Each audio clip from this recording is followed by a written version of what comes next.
이재정의 70.5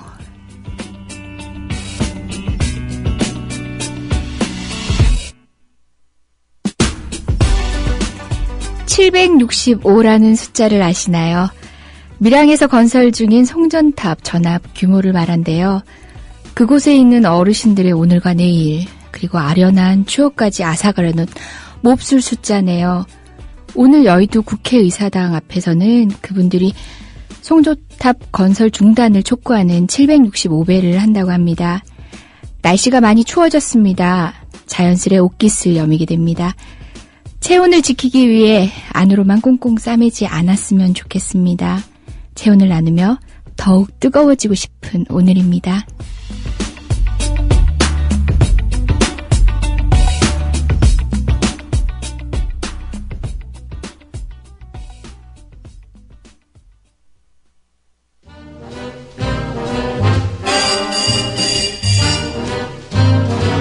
You are my sunshine, my only sunshine. You make me happy when skies are gray. 우리 아이 학교폭력 당하나? 요즘 말도 없고 무슨 고민 있나? 올 시간 지났는데 어디지? 이젠 걱정하지 마세요. 미리 다 알려주는 자녀 보호 어플 스마트 보디가드가 있습니다. 자녀의 학교 폭력 문자, 인터넷 고민 검색, 실시간 위치, 유해 컨텐츠를 24시간 감지하여 부모님께 다 알려드립니다. 미리 알면 안심할 수 있습니다. 구글 플레이에서 우리 아이 첫 번째 지킴이 스마트 보디가드를 설치하세요. 지금 옥션과 지마켓에서 스마트 보디가드를 검색하시면 50% 할인된 요금으로 이용하실 수 있습니다.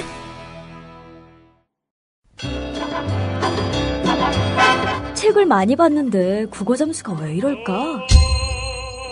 왜 우리 아이는 글을 못 쓸까? 아이를 언어의 달인 만들 순 없을까?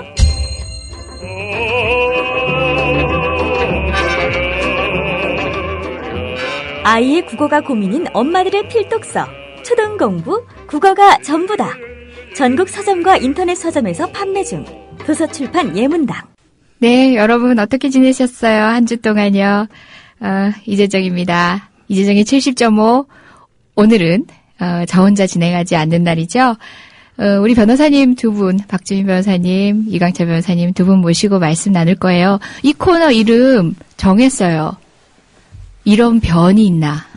이런 변이 있나? 지난 방송 팟캐스트 올리면서 아마 그 제목으로 붙여진 것 같은데요. 여러분 변 그러니까 그 변 생각나죠? 잊으세요. 오늘부터 변은 저입니다. 웃지 마세요. 아직 소개 안 했어요. 예, 이런 변들이 있나? 어서 오세요. 이런 변들.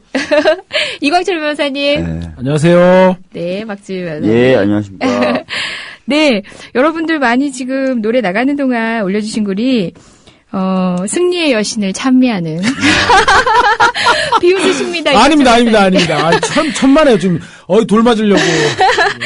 예, 여러분 제 얘기만 이렇게 해주시면 제가 민망한데 이재정 변호사에 대한 칭찬 3개당 박주민 변호사 칭찬 1개꼴로 올려주시면 되겠습니다. 아까는 2개라 그러더니.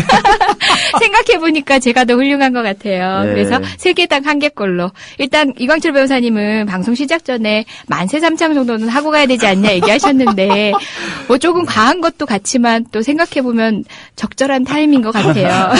뭐 다 같이 이재정 만세 삼창? 네, 하시죠. 하죠, 뭐, 예. 좋아요. 그러면. 삼창. 자, 그래요? 선창을?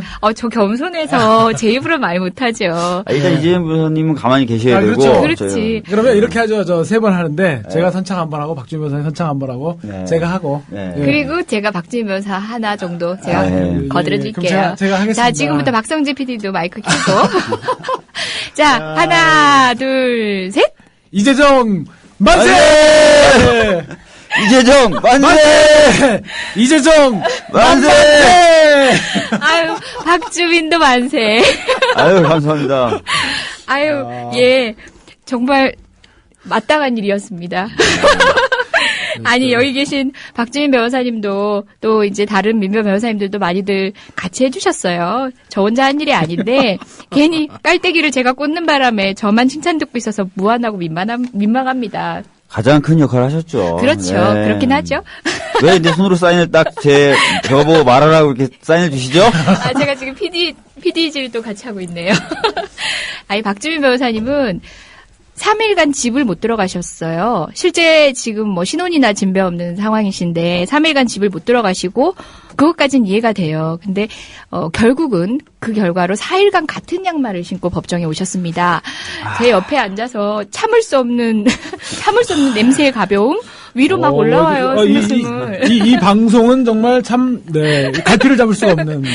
아이, 그만큼 고생을 하셨는데 티를 그렇게들 내시더라고요. 양말 하나 정도는 뭐 편의점에서라도 갈아 신을 수 있었던 거 아닌가요? 어쩔 수가 없죠. 뭐 돈도 안 받고 하는 건데 뭐 티라도 내야 되는데 이런 얘기가 있었다 그러더라고요. 저희 변호인이 이제 이재정 변호사님을 필두로 해서 몇 명이 있었죠. 네. 그러다 보니까 이제 모르시는 분들은 변호사가 저렇게 많아? 아니 김어준 총수나 주진우 기자가 돈이 얼마나 많길래 저래? 이런 얘기를 실제로 하셨대요.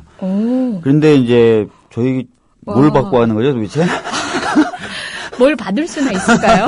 아니 저도 이제 지난주 그 이튿날이었죠. 네. 사실은 법정에 이제 잠깐 가서 증인신문 절차를 봤어요. 네. 거기 이제 앉아 계시는 변호사님들 보니까 안상원 변호사님, 한태근 변호사님, 뭐 최병모 변호사님, 최봉 변호사님, 그때는 안 계셨는데. 예. 그리고 뭐 우리 이번에 또 그 서울시 공무원 간첩 사건에서 무죄를 받았던 그렇죠. 김용민 변호사님 필두로 해가지고. 쟁쟁한 변호사님들이 너무 많으시더라고요. 네. 근데 물론 그 중에서 이제 이재정 변호사님이 가장 화려하고. 예. 그냥 빛이 반짝반짝 나는데. 아이고, 예. 입 아프게. 뭐 만세도 불렀는데 뭔들 못하겠습니까, 저희가. 네. 근데 정말 저희 민변에서도 다 실력파로 다 알아주시는 쟁쟁한 변호사님들이. 그렇죠. 이렇게 계셔가지고 이렇게 딱 분위기도 굉장히 좀 이렇게 열띠고 그래서, 저도 보기에 굉장히 좋았고 그래서 무죄 나온 거는 정말 이렇게 변호사님들 너무 열심히 해주신 덕분이라고 이렇게 생각이 좀 들더라고요. 아이고. 네. 예, 이제 변호사 신차는 요까지 하고. 근데 이 재판 궁금해 하시는 분 굉장히 많은 것 같아요. 저희가 국민참여재판에 대해서 지난번 이런 변들이 있나 할 때도 잠깐 말씀을 드렸는데, 여기 계신 이광철 변호사님도 안도현 시인님 관련해서 지금 공판을 앞두고 계신데요. 28일이죠. 예. 근데 이 국민이 이렇게 어렵게 여러분도 뭐 몇 대면 얘기 언론을 통해서 들으셨을 거예요. 박빙이었거든요. 굉장히 숙고된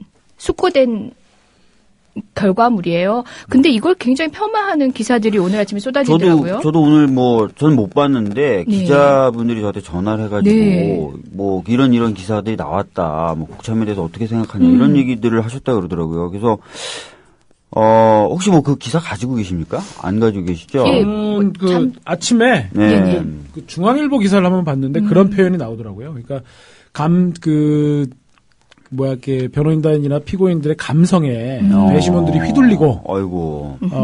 그래서 이거 좀 국민참여재판의 원래 취지에는 좀 어긋나는 것 아니냐라는 그런 기사를 접했는데, 사실은 뭐 이제 물론 두 분은 이제 국민참여재판 이번에 진행을 하셔서 무죄를 받아내셨고 저도 앞두고는 있습니다만 사실 국민참여재판에서 유죄율이 일반 판사를 상대로 한 재판에서보다 월등히 높다는 얼마 전에 통계도 있었습니다. 그러니까 국민들이 갖고 있는 이제 우리 법조인들은 좀 그렇잖아요. 특히 형사재판에서는 검사가 유죄 입증 책임을 지기 때문에 설령 이제 대법원 판례에 의하더라도 설령 피고인에게 죄를 졌다는 의심이 가더라도 검사의 입증이 충분치 못할 때는 무죄다라는 사실 이런 법리들은 일반 국민들 입장에서는 조금 와닿기가 어려운 부분이거든요. 좀 의심스럽고 저 사람이 뭔가 죄를 지은 것 같으면 마땅한 처벌을 받아야 되는 게 아니냐 이제 아마 그런 것들 때문에 일반 국민참여재판에서의 형사재판의 유죄율이 판사를 상대로 한 것보다 좀 높은 것으로 이렇게 나타나고 있는 것으로 보이는데 그런 상황에서 국민 여러분께서 배심으로 참여해갖고 이 선거법 사건에 특히 무죄를 주시는 것은 그만큼 선거라고 하는 것이 국민주권주의 혹은 대의민주주의에서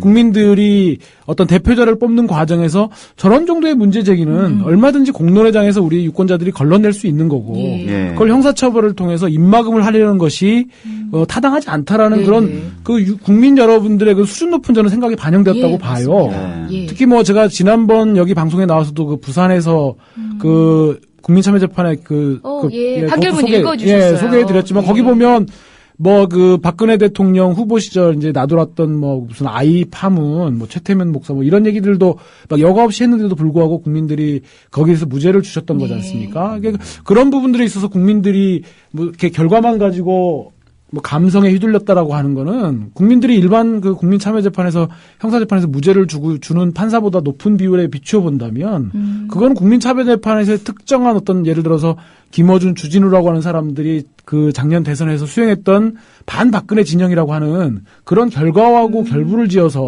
그걸 정치적으로 폄훼하는 아주 악질적인 시도라고 저는 생각합니다. 그렇죠. 이 국민참여재판 관련해서 조선일보도 뭐 무용론까지 얘기를 했다고 그러니까 저도 하더라고요. 지금 찾아보니까 이제 문화일보에서도 아이고. 이런 얘기를 하네요. 그 뭐 정치적인 이념과 관련된 재판이나 이런 것들은 좀 배제해야 되는 거 아니냐라는 얘기를 했는데 오히려 어떻게 보면은 정치적인 어떤 이런 것들에 관련된 부분, 그래서 판사나 검사가 독립성과 중립성 유지하기 어려울 때 오히려 국민분들의 일반적인 어떤 정서나 감정 또는 합리적인 사고 이런 것들에 기반해서 재판을 받아볼 필요가 있는 거 아닌가. 예, 그리고 사실 이번에 이제 배심원 그 선정 절차 거치시면서 낙곰수를 들어봤는가에 대해서 이제 들어봤다는 사람들은 다 검찰이 배제를 했죠. 아니 심지어 들어봤냐가 아니라 낙곰수를 아느냐라고 했을 때 저는 못 들어봤지만 주변 친구들은 듣는 것 같아요 하신 분들까지도 다 배제를 한 그런 그래서 오히려 저희가 우려하던 그런 판이었어요. 낙곰수 지지자를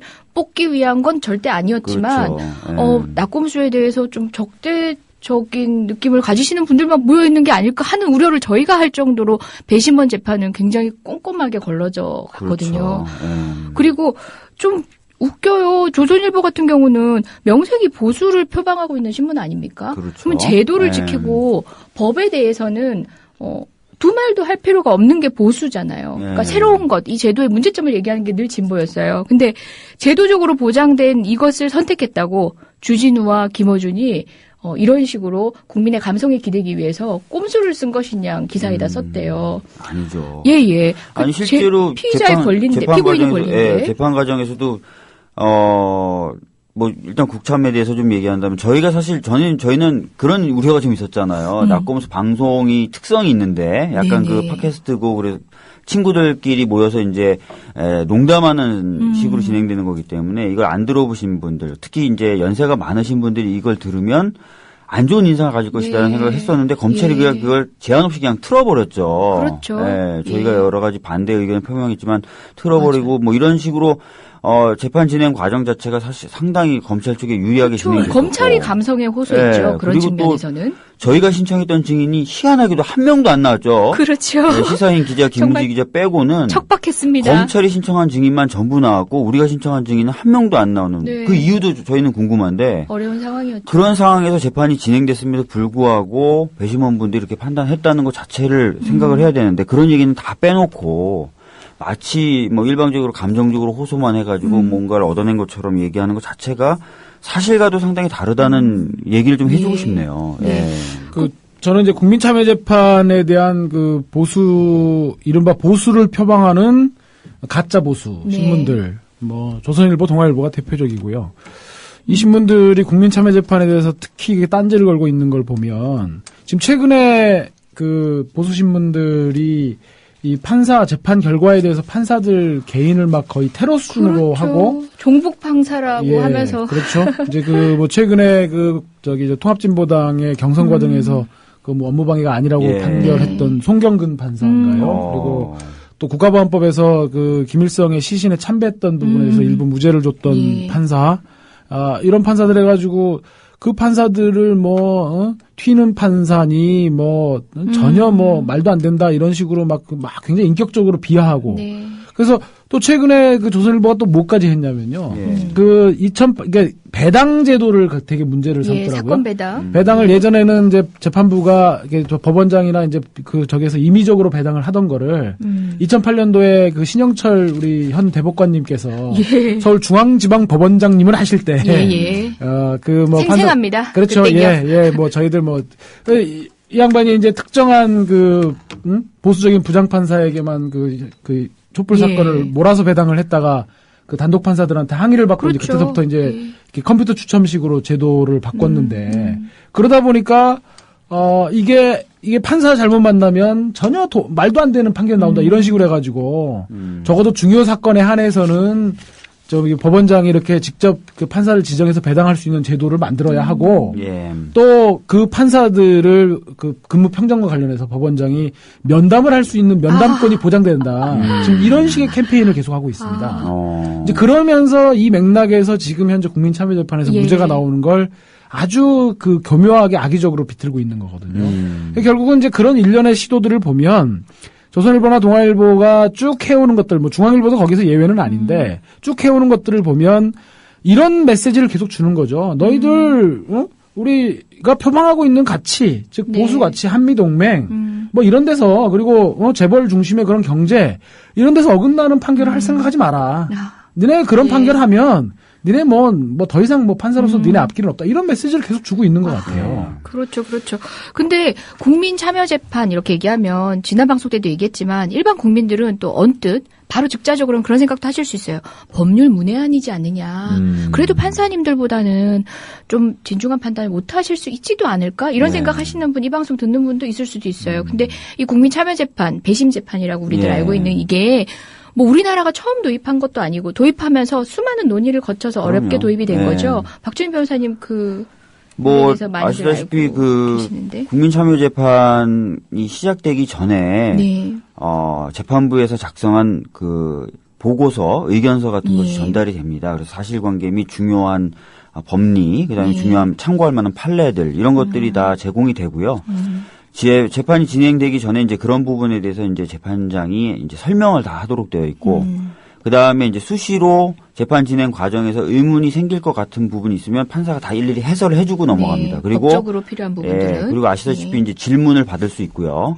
질문을 받으면 이제 재판장이 다 설명을 하고 평의 과정에서도 이제 재판장의 도움이 필요한 부분에 있어서는 적절히 받도록 되어 있습니다. 그리고 만장일치가 평의 결과가 만약에 안 나오면은 역시 재판장이 관여하도록 되어 있습니다. 그렇기 때문에 재판장의 어떤 법리적인 부분들, 이런 부분들에 대해서 지속적으로 도움을 받고 있다라는 거. 그래서 이것이 어떤 법률 문외한들의 결정일 뿐이다라고 보는 것 자체가 좀 어렵다고 생각하시면 될 것 같고요. 그 다음에 사실은 법이라는 것도 일반인들의 상식의 어떤 집합체 또는 상식에 기반한 해석 이런 것들이 이루어져야 되거든요. 그런 관점에서 봤을 때는 국민참여재판에 대해서 무조건적으로 폄하하는 것 자체가 특별한 의도, 아까 이강철 변호사님 말씀하셨던 그런 의도들이 있는 것 아닌가라는 생각이 듭니다. 그렇습니다. 조선일보 같은 경우에 만약에 국감에서 자기 의도에 맞는 식으로 만약에 판결이 나왔다. 가만히 있겠죠, 뭐.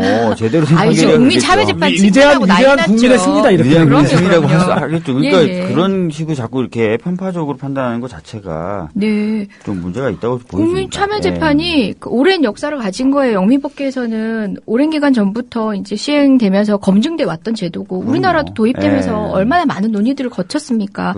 입증이 된 거거든요. 건전한 국민의 상식이라는 것들이 때로는 그러니까 법률 전문가인 법원의 판단보다 훨씬 더 우수하다는 것이 통계학적으로도 증명이 됐거든요. 올해 초하고 작년 말에 대법원에서 이 국민참여재판의 시행 성과라든지 이런 것들에 대해서 집중적으로 점검을 했고요. 그래서 내린 결론이 괜찮다, 상당히 좋다라는 판단을 내렸고, 그래서 국민참여재판의 대상 범위라든지 이런 것들을 지속적으로 확대해 나가겠다, 이런 식으로 지금 얘기가 돼가고 있는 상황입니다. 그것처럼 상당히 국민들로부터도 그다음에 법원으로부터도 좋은 평가를 받고 있는 제도라는 점을 다시 한번 좀 말씀드려야 돼요. 저는 이제 덧붙여서 아까 이제 박준희 변호사님 설명 과정에서 나온 얘기인데, 이 국민참여재판에 관한 법률을 보면 제도적으로 굉장히 꼼꼼하게 설계가 되어 있습니다. 그렇죠. 그러니까 재판의 공정성, 그리고 지금 우리 그 조선일보와 동아일보가 그렇게도 애타게 걱정하는 그런 뭐 이 동떨어진 판결을 방지하기 위해서 일단 배심원 선정 절차부터도 굉장히 엄격하게 그 관할 그 구역 안에 거주하는 주민들 미리 또 이 배심원 명부를 작성해가지고 그 중에서 임의로 선정된 분들에게 무작위로 평소 출석 가능한 응답률의 한 10배 정도, 지금 한 응답률이 한 10% 정도라고 하더라고요. 보내면 그래서 그 응답률의 10% 정도를 이렇게 보내서 그분들로부터 회신을 받아가지고 또 그 배심원 선정 절차에서 기피 사유를 이미 법정화해놓고 또 기피 사유를 통과한 분들을 검사하고 변호인 측에서 추려내는 질문 절차를 거쳐가지고 상대방한테 유리하게 이렇게 할 사람들을 걸러내는 그런 절차를 거친 다음에도 또 재판장이 여러 가지 절차를 통해서 설명을 해주고 공소사실에도 설명하고 법리에도 설명하고 또 입증 책임 부분에 설명을 하고 또 그런 과정에서도 궁금한 거 있으면 이렇게 메모를 허용하게 하고 이런 여러 가지 또 질문도 이렇게 적어서 판사로 하여금 대신해주게 하고 또 지금 끝나고 나서도 마지막 또 그 평이 들어가기 앞서서 재판장이 재판에 대해서 여러 가지 쟁점을 다시 한번 정리해가지고 이런 것들 이렇게 생각을 해보시는 게 좋겠다고 알려주고 있고 또 우리 아까 박주민 변호사님 설명하신 것처럼 평이 들어가서 만장일치면 일대는 배심원들이 요구했을 때 또 만장일치가 아니면 필요적으로 그때는 요구가 없더라도 법정화해서 판사가 들어가서 평의를 주재하고 이런 맞습니다. 절차들을 굉장히 꼼꼼하게 설계를 하고 더군다나 이런 절차들은 지금 말씀하신 것처럼 이미 미국이나 이런 데서 이미 경험을 통해서 그렇죠. 이렇게 나타난 그런 오류들을 시정한 결과들을 우리가 또 하면서 이렇게 꼼꼼하게 해놓은 것이거든요. 이런 속에서 거쳐서 나온 판단이기 때문에 그런 것들을 자기네 입맛에 맞지 않는다고 그랬고 상식에 어긋난다느니 이렇게 폄하하는 건 우리 현재의 그런 사법제도가 갖고 있는 이런 절차를 정말 그 우습게 만드는 거고 법을 우습게 하는 거고 국민을 우습게 그렇죠. 하는 거죠. 그게 핵심이라고 봅니다. 그리고 저는 진짜 방금 말씀하신 것처럼 국민을 우습게 보는 것 같아요. 그러니까 특히 그 검찰이나 이런 쪽에서 기소한 내용이 이번에 나온 결과들 보면 국민의 인식과 달랐다. 이렇게 오히려 보는 게 정확할 것 같은데 그렇게 보지 않고 국민이 뭔가 좀 수준이 낮다. 이런 식으로 자꾸 보는 것 자체가. 엘리트가 한 판결만 훌륭하고 국민이 한 것은 저급한 것이다라는 평가밖에 안 되는 거죠. 그렇죠. 아마 조선일보의 그 기사 보신 어제 참여했던 배심원분들은 붕괴하고 계실 엄청 겁니다. 엄청 붕괴하실 거예요. 사실 여러분들도요. 내가 개인적으로 어떤 정치적 견해를 가진 것과는 별개로 그 법대 위에 배심원 서게 쓰면요. 여러분들도 굉장히 무거워지실 거예요. 그러니까 배심원분들도 그 계속 그게 어렵다, 힘들다, 너무 무거운 짐인 것 같다라는 소회를 밝히신 분도 계셨고 그다음에 이재용 변호사님도 아시겠지만 배심원 선정 절차를 진행하는 데만 거의 2시간 가까운 시간 썼어요, 저희가. 맞습니다. 계속 검찰하고 저희가 질문하고 다시 설명하고 또 배제된 부분 다시 채우고 또 선정하고 막 이 절차만 엄청나게 긴 시간을 소모를 했었다는 거. 그런 것들 통해서 선정된 배심원들이고 또 그분들이 정말 큰 무게감을 가지고 판단하셨다는 것을 저희가 알고 있는데 이런 식으로 기사를 쓰면은 참 너무 답답한 거죠. 저는 이제 뭐 계속 얘기가 나오고 있는 부분인데 저는 국민참여재판에서 그런 국민의 상식에 반한다. 이것도 굉장히 웃기는 얘기지만 또 하나 이제 저는 꼭 지적을 하고 넘어가고 싶은 게요. 우리 판사님들 별로 안 친절하시잖아요. 뭐 고압적이고 뭐 정신 나갔냐 뭐 이렇게 얘기하고 막 법정에서 막 그 여러 가지 말씀들로 이제 무리가 여러 차례 빚어지고 그런데 그게 물론 모든 판사님들이 다 그렇다고 말씀드릴 수는 없지만 전반적으로 법원이나 검찰이 지금 말씀하신 엘리트주의에 빠져가지고 국민들 위해 군림하려고 하는 그런 모습들이 있는 건 사실이거든요. 부인할 수는 없는데 이번에 국민참여재판 저도 참관을 했고 저희 이제 국민참여재판 준비하는 변호인단이 쭉 해서 참관을 했었습니다. 지난번에 박주민 변호사님 하셨던 사건도 참관을 갔고. 근데 공통적으로 지적하시는 게 뭐냐면 판사들이 이렇게 친절하냐. 그렇죠. 초친절. 막 배심원들한테 설명을 하니까. 아마 우리 애청자분들도 그 너목들 보면 막 판사가 막 이렇게 갑자기 막 이렇게 옷깃을 여미고 막 하는 게 나오잖아요. 그러면서 그 판사들이 그렇게 친절하고 또 변호인단이나 검찰도 여러 가지 용어들을 쉽게 풀어서 얘기하고 사실은 이게 바로 사법의 민주화거든요. 그렇죠.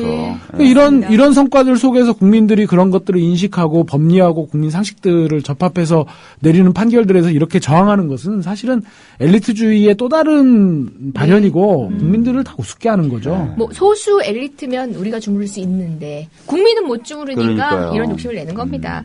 또 하나. 아까 박주민 변호사님 얘기하셨겠지만 저희 측 증인은 다 못 나왔어요. 여러 증인들이 있지만 그 중에 대표적으로는 박지만 씨가 증인으로 채택돼 있었는데 못 나왔어요. 불출석 사유서를 제출하긴 했는데 저희가 판사님께 전해 들은 바로는 나올 수가 없으면 나와도 할 말이 없다 하셨답니다. 그분이 어떤 지위에 있냐면은 이 사건을 만들어내신 분이잖아요. 고소인이세요.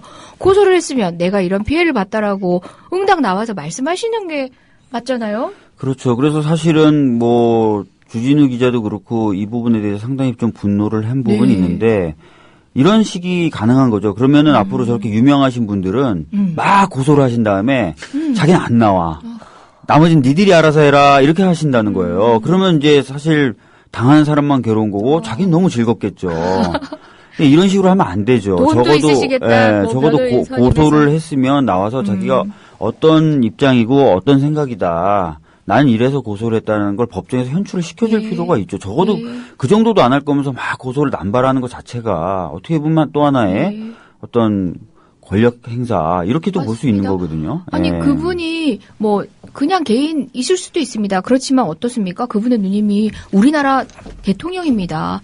헌법을 수호하고 법률을 수호하는 최고 권력자이신데 모범을 좀 보이셔야죠. 누님을 생각해서라도 내가 다른 때는 몰라도 지금 누님이 대통령인 동안은 우리 법과 제도가 요구하는 내 의무를 다해야겠다 이렇게 생각하셨어야 되는 거 아닙니까? 다음 주 올해는 그 누님이 재판에 또 이 대상이 되시는 그렇습니까?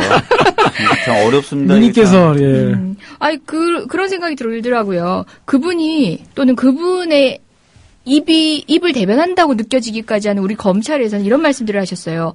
아무리 공인이라도 개인의 자격 지켜줘야 개인의 사생활은 보호가 돼야 되며 여러 가지 얘기를 배심원들이 어필을 많이 했어요. 가만히 보면은 박지만 씨는 어떨 때는 개인이에요. 보호돼야 할 사인이다가 어떨 때는 공인이에요. 여기 나오면 증언대에 나오면 언론에 회자되고 막 이렇게 정말 어떻게 자기한테 치명상을 입을 것 같은 공인의 지위로 대리인을 내보내는 거죠. 그 대리인이 누구냐면은 그냥 자기 회사 직원 또는 자기가 선임한 변호인, 소송 대리인. 저도 그게 되게 이상했어요. 제가 들어갈 때가 고소인 측 변호사님이 증언대에 앉아 계시더라고요. 그때 오셨구나. 그래서 제가 이제 들어가 봤는데 이분이 도대체 말씀이 좀 이상하더라고요. 그래서 뭐 하시는 분인가 봤더니 피해자 쪽 얘기를 하고 있는데 피해자는 아닌 것 같고 나중에 그 조서를 이제 진정성립을 확인하는데 변호사님이시더라고요. 이제 예를 들면 그 고소인 쪽이 정당이라든가 그래서 법인 그렇죠. 이렇게 실질이 좀 이렇게 개인이 나와서 하기는 어려울 경우에 대리인을 세워가지고 그럴 수는 있겠지만 개인이 고소 대리를 하면 그 경험한 사실에 대해서 법정에서는 반대 신문권을 보장해줘야 되는 거기 때문에 그건 대리인은 경험한 사실이 아니잖아요. 그렇죠. 맞아요. 게다가 처음에는 고소장 보고 읽으시더라고요. 본인도 기억이 안 나요. 그럼 이 자리에 왜 나와 계시냐고 그 얘기를 했어요. 네. 여기 글 보니까 우리 박주민 변호사님 칭찬이 제 거 한 개도 없이 이게 등장을 해? 홍유리님 박주민 변호사 완전 잘생겼어요. 목소리도 깨꼬리예요. 누굴 보신 거죠? 그건 아닌 것 같은데. 누굴 보신 거죠? 김용민 변호사를 봤나? 제가 볼 때도 그렇습니다. 제가 거의 씻지를 못해서 가장 보기가 안 좋았을 텐데. 아니 박주민 변호사님이 우리 배심원분들한테 이런 감성의 호소는 하셨어요. 제가요 며칠 밤을 못 잤고요, 못 씻었고요, 음료, 카페인 음료로 해서 지금 말도 행설수설해요. 이러면서 사실을 전달한 거죠. 그러긴 했었어요. 여러분 궁금한 근데 원래 우리가 후기가 궁금하시다고 해가지고 오늘 국민참여재판 얘기를 좀 하기로 한 건 이런 우리가 이렇게 수준 높은 얘기를 하려고 했던 게 아니지 않습니까? 박주민과 이재정을 좀 띄우고 그렇죠. 우리 좀 잡벅하는 시간을 좀 갖자는 거 아니었나요? 제가 좀 이렇게 주로 저는 어차피 잡벅을 해드리고. 근데 되게 진지한 얘기를 수준 높은 얘기를 하면 진지한 얘기를 이광철 변호사님 끌고 가셨어요. 저야 제가 잡벅할 수는 없는 거니까. 그리고 다음 주 근데 월요일 날 재판 결과 좋으면 또 이렇게 공격을 받을 것 같네요. 그죠? 이거 봐라. 엄청 씹으시고 이번에도 또 이런다 이러면서. 더군다나 이게 이제 저는 좀 걱정되는 게 여기 이제 그나마 서울이지 않습니까? 다양한 출신 지역 분들이 계시고 또 아마 지난번 대선 때 서울 같은 경우에는 박근혜 후보하고 문재인 후보의 그런 득표율이 좀 어금버금 해가지고. 근데 이제 우리 안도현 시인 재판 과정에서는 전주인데 그 전주지방법원에 이제 검찰은 뭐라고 그랬냐면 지난 대선 때 문재인 후보가 84%를 득표했는데 문재인 후보의 선대위원장을 지낸 안도현 시인의 재판에서 선거 과정에서 있었던 표현을 가지고 과연 공정한 결과가 나오겠냐 이런 얘기를 했던 거거든요. 근데 저희가 했던 얘기도 아까 이제 변호사님도 말씀하셨던 그런 얘기들을 했었어요. 그러니까 우리가 국민참여재판을 도입한 취지가 뭐냐. 국민들이 먹고 살기 바쁘니까 다 각자 이해관계도 있고 법적인 그런 지식도 낮지만 그 자리에 앉으면 사람들이 뭔가 마음이 생기는 거다. 지금 이 순간은 내가 법원이다. 그리고 민주주의라고 하는 것들도 바로 그런 국민들의 자기 주관적 이해관계를 떠나서 국민들이 자기 그런 거보다 좀 차원 높은 객관적이고 네. 이성적인 생각을 할 수 있다는 그 믿음에 기초한 거 아니냐. 민주주의라는 것들도.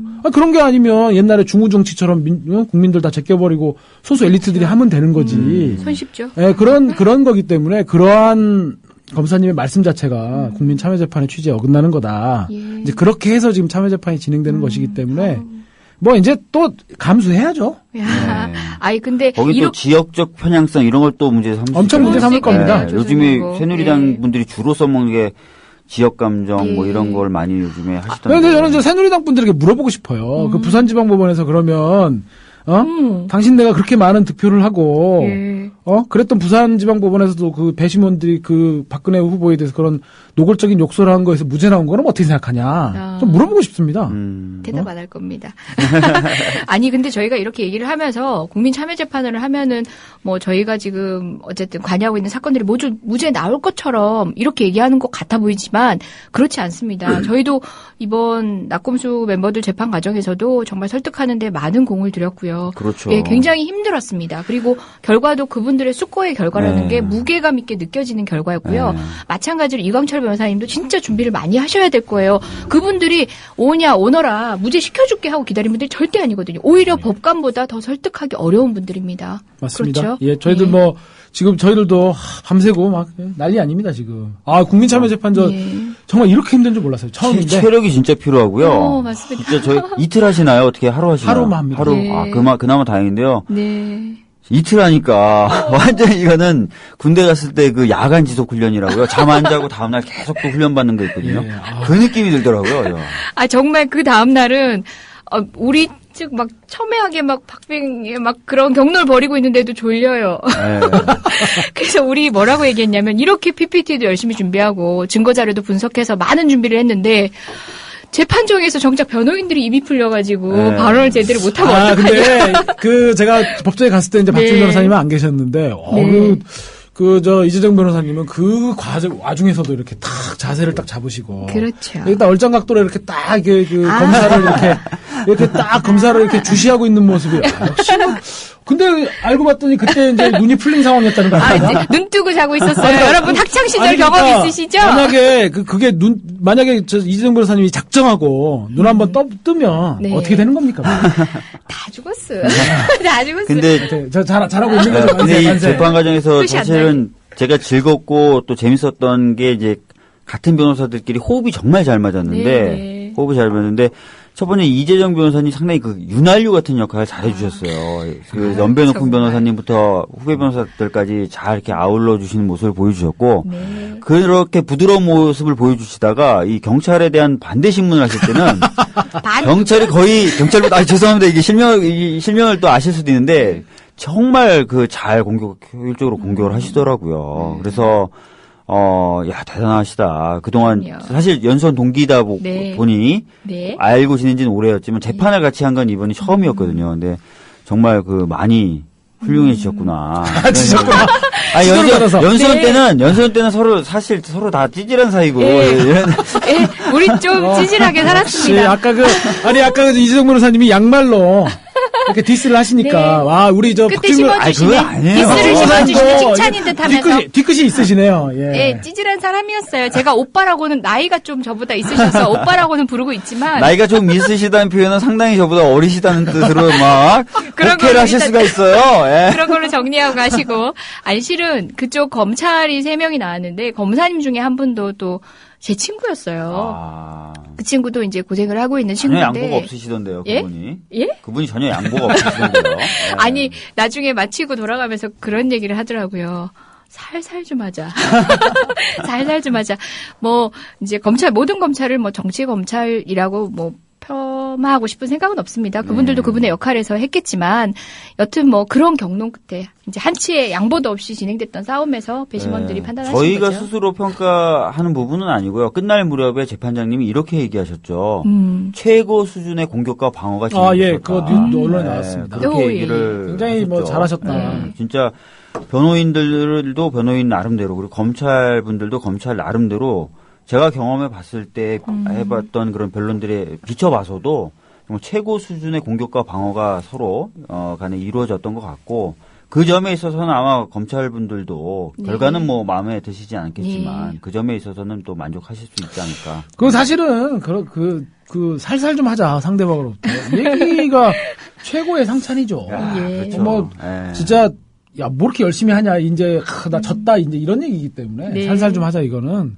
그만큼 이제 우리 변호사님들 뭐 가서 보니까 좀 호흡도 잘 맞으시고 네. 저도 이렇게 해서 그런 모습을 보면서 무죄가 좀 느낌이 오더라고요. 저야 이제 뭐 이렇게 잘 기록도 안 보고 그러기 때문에 잘 몰랐지만 하여튼 굉장히 고생하셨고 네. 그 저는 마지막에 우리 저 김어준 총수께서 했다는 네.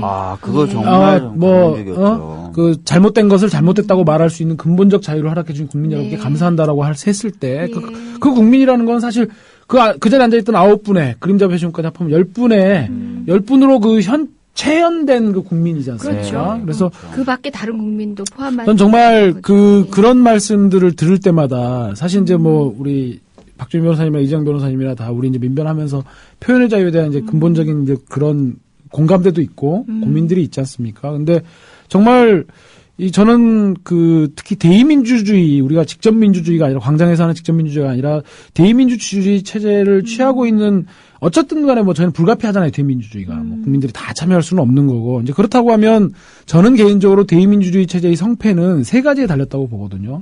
첫 번째는 대의기관을 얼마만큼 민주적으로 구성할 거냐. 네. 국민들의 의사에 반영해서. 그리고 두 번째는 그렇게 구성된 대의기관이 얼만큼 국민의 의사를 잘 받들 거냐. 네. 그리고 세 번째는 그런 과정에서 국민들의 의사가 얼만큼 대의기관에 잘 전달될 거냐. 이 3가지에 따라서 대의민주주의 성패가 갈린다 이런 생각들을 하는데 이 과정에서 대의기관의 구성에 있어서도 그렇고 마지막에 대의기관과 국민들의 의사소통에 있어서도 그렇고 표현의 자유는 정말로 중요한 거거든요. 그럼요. 단순히 내가 어떤 말을 하고 싶다, 표현하고 싶다라는 그런 개인적인 뭐 우리 법률용어로 이제 주관적 공권이라고 하지만 네. 주관적 공권 이외에도 이 표현의 자유는 대의민주주의에 있어서 근본적으로 이 성패를 좌우할 수 있는 정말 중요한 제도적인 의미가 있는 거다. 국민들이 대의기관에 대해서 야 니네 우리 의사는 이런 거니까 우리 의사대로 좀 반영을 해다오 하는 것도 대단히 중요할 뿐더러 선거기관 대의기관을 구성하는 선거 과정에서 야 저 사람은 저런 문제가 있어. 이 사람은 이런 문제가 있고 이런 부분들은 너 생각이 뭐야. 변별할 수 있는 정보들 교환이 돼야죠. 라고 요구하고 네. 그 요구에 대해서 아무런 두려움 없이 당당하게 표현할 수 있는 자유가 국민들에게 부여되지 않는다면 그렇게 선출된 대의기관이 국민의 정당성을 갖고 있는지도 의심스럽고. 얼마나 정당성이 있겠어요. 예, 맞습니다. 국민의 정당성이 의심스럽고. 예. 그래서 지금 뭐 우리 박근혜 대통령께 대해서 일부 이제 전문가들은 선출된 군주다 이런 말씀, 이런 얘기들을 하잖아요. 이제 그거는 선출된 군주. 그렇죠. 그러니까 네, 적절한 표현이. 이게 민주적인 리더십에서 뭔가 국민들이 답답해하는 거에 있어서는 명쾌하게 좀 설명하고 해명하고 때로는 사과하고 이런 게 아니라 본인에게 불리한 거는 입 다물어 버리고. 이제 이런 것들이 사실은 선거 과정에서 그렇게 됐고 또 그 선거 과정에서 이렇게 국민들이 좀 검증이 필요한 부분에서 얘기한 부분에 대해서 데려다가 이렇게 막 이렇게 형사재판에 회부하고 이런 것들이 정말 우리 사회가 민주주의의 어떤 지수가 근본적으로 후퇴하는 정말 중요한 징표가 아닌가. 당초 오늘 방송은 저희가 지난 방송 말미에 이제 말씀드렸지만 이제 밀양 그리고 또 강정 문제에 대해서 얘기를 해보자 했는데 또 여러분들 낙검수 재판 관심 많으실 것 같고 또 윤석열 문제부터 시작해서 저희가 몇 가지 되짚을 문제를 초두에 잠깐 하고 원래 준비했던 내용으로 얘기하자 했는데 이렇게 길어졌네요. 근데 길어져도 요건 말씀드려야겠어요. 지금 이광철 변호사님 표현의 자유 말씀하셨는데 저희 지금 낙검수를 지원하고 있는 기금이 바로 여러분들이 모아주신 표현의 자유 기금입니다. 근데 아직 못 받았어요. 저희 아직 뭐 큰돈 저희가 받아가는 건 아니고 어쨌든 뭐 실비 정도의 소정의 금액을 수령할 수도 있는 어쨌든 여러분들의 지지로 이 재판이 진행이 됐어요. 그것도 여러분들 덕입니다. 아마 낙검수 멤버들도 주진우 기자와 김원 총수님도 감사히 선거로 잘 나가십시오. 그거 잠시 고기는 한번 사주겠대요. 고기 할래, 회 할래. 예, 그 말 딱 들었습니다. 회는 일본 대지진 때문에. 예. 그래서 아무래도 변호사들은 다 지금 고기 쪽으로. 그러면 우리 성공보수 얘기 우리 음악 나가는 동안 해보고 한번 딜을 한번 해봅시다. 근데 음악 나가는 동안 얘기 조심해야 됩니다. 여기는 음악 나가는 동안에 얘기가 그대로 방송으로 나가더라고요. 그럴까요? 진짜요? 아까 그랬잖아. 막 만세하는 것도 사실은. 아까 그 노래 나갈 때 했던 얘기인데. 제가 조금 걸러서 할게요. 일단 노래 한 곡 좀 듣고 와도 될 시간이네요. 네. 너무 많이 얘기했어요. 네. 곡이 할래, 회 할래. 예, 그 말 딱 들었습니다. 그래서 아무래도 변호사들은 다 지금 고기 쪽으로. 예. 너무 많이 얘기했어요. 네. 네.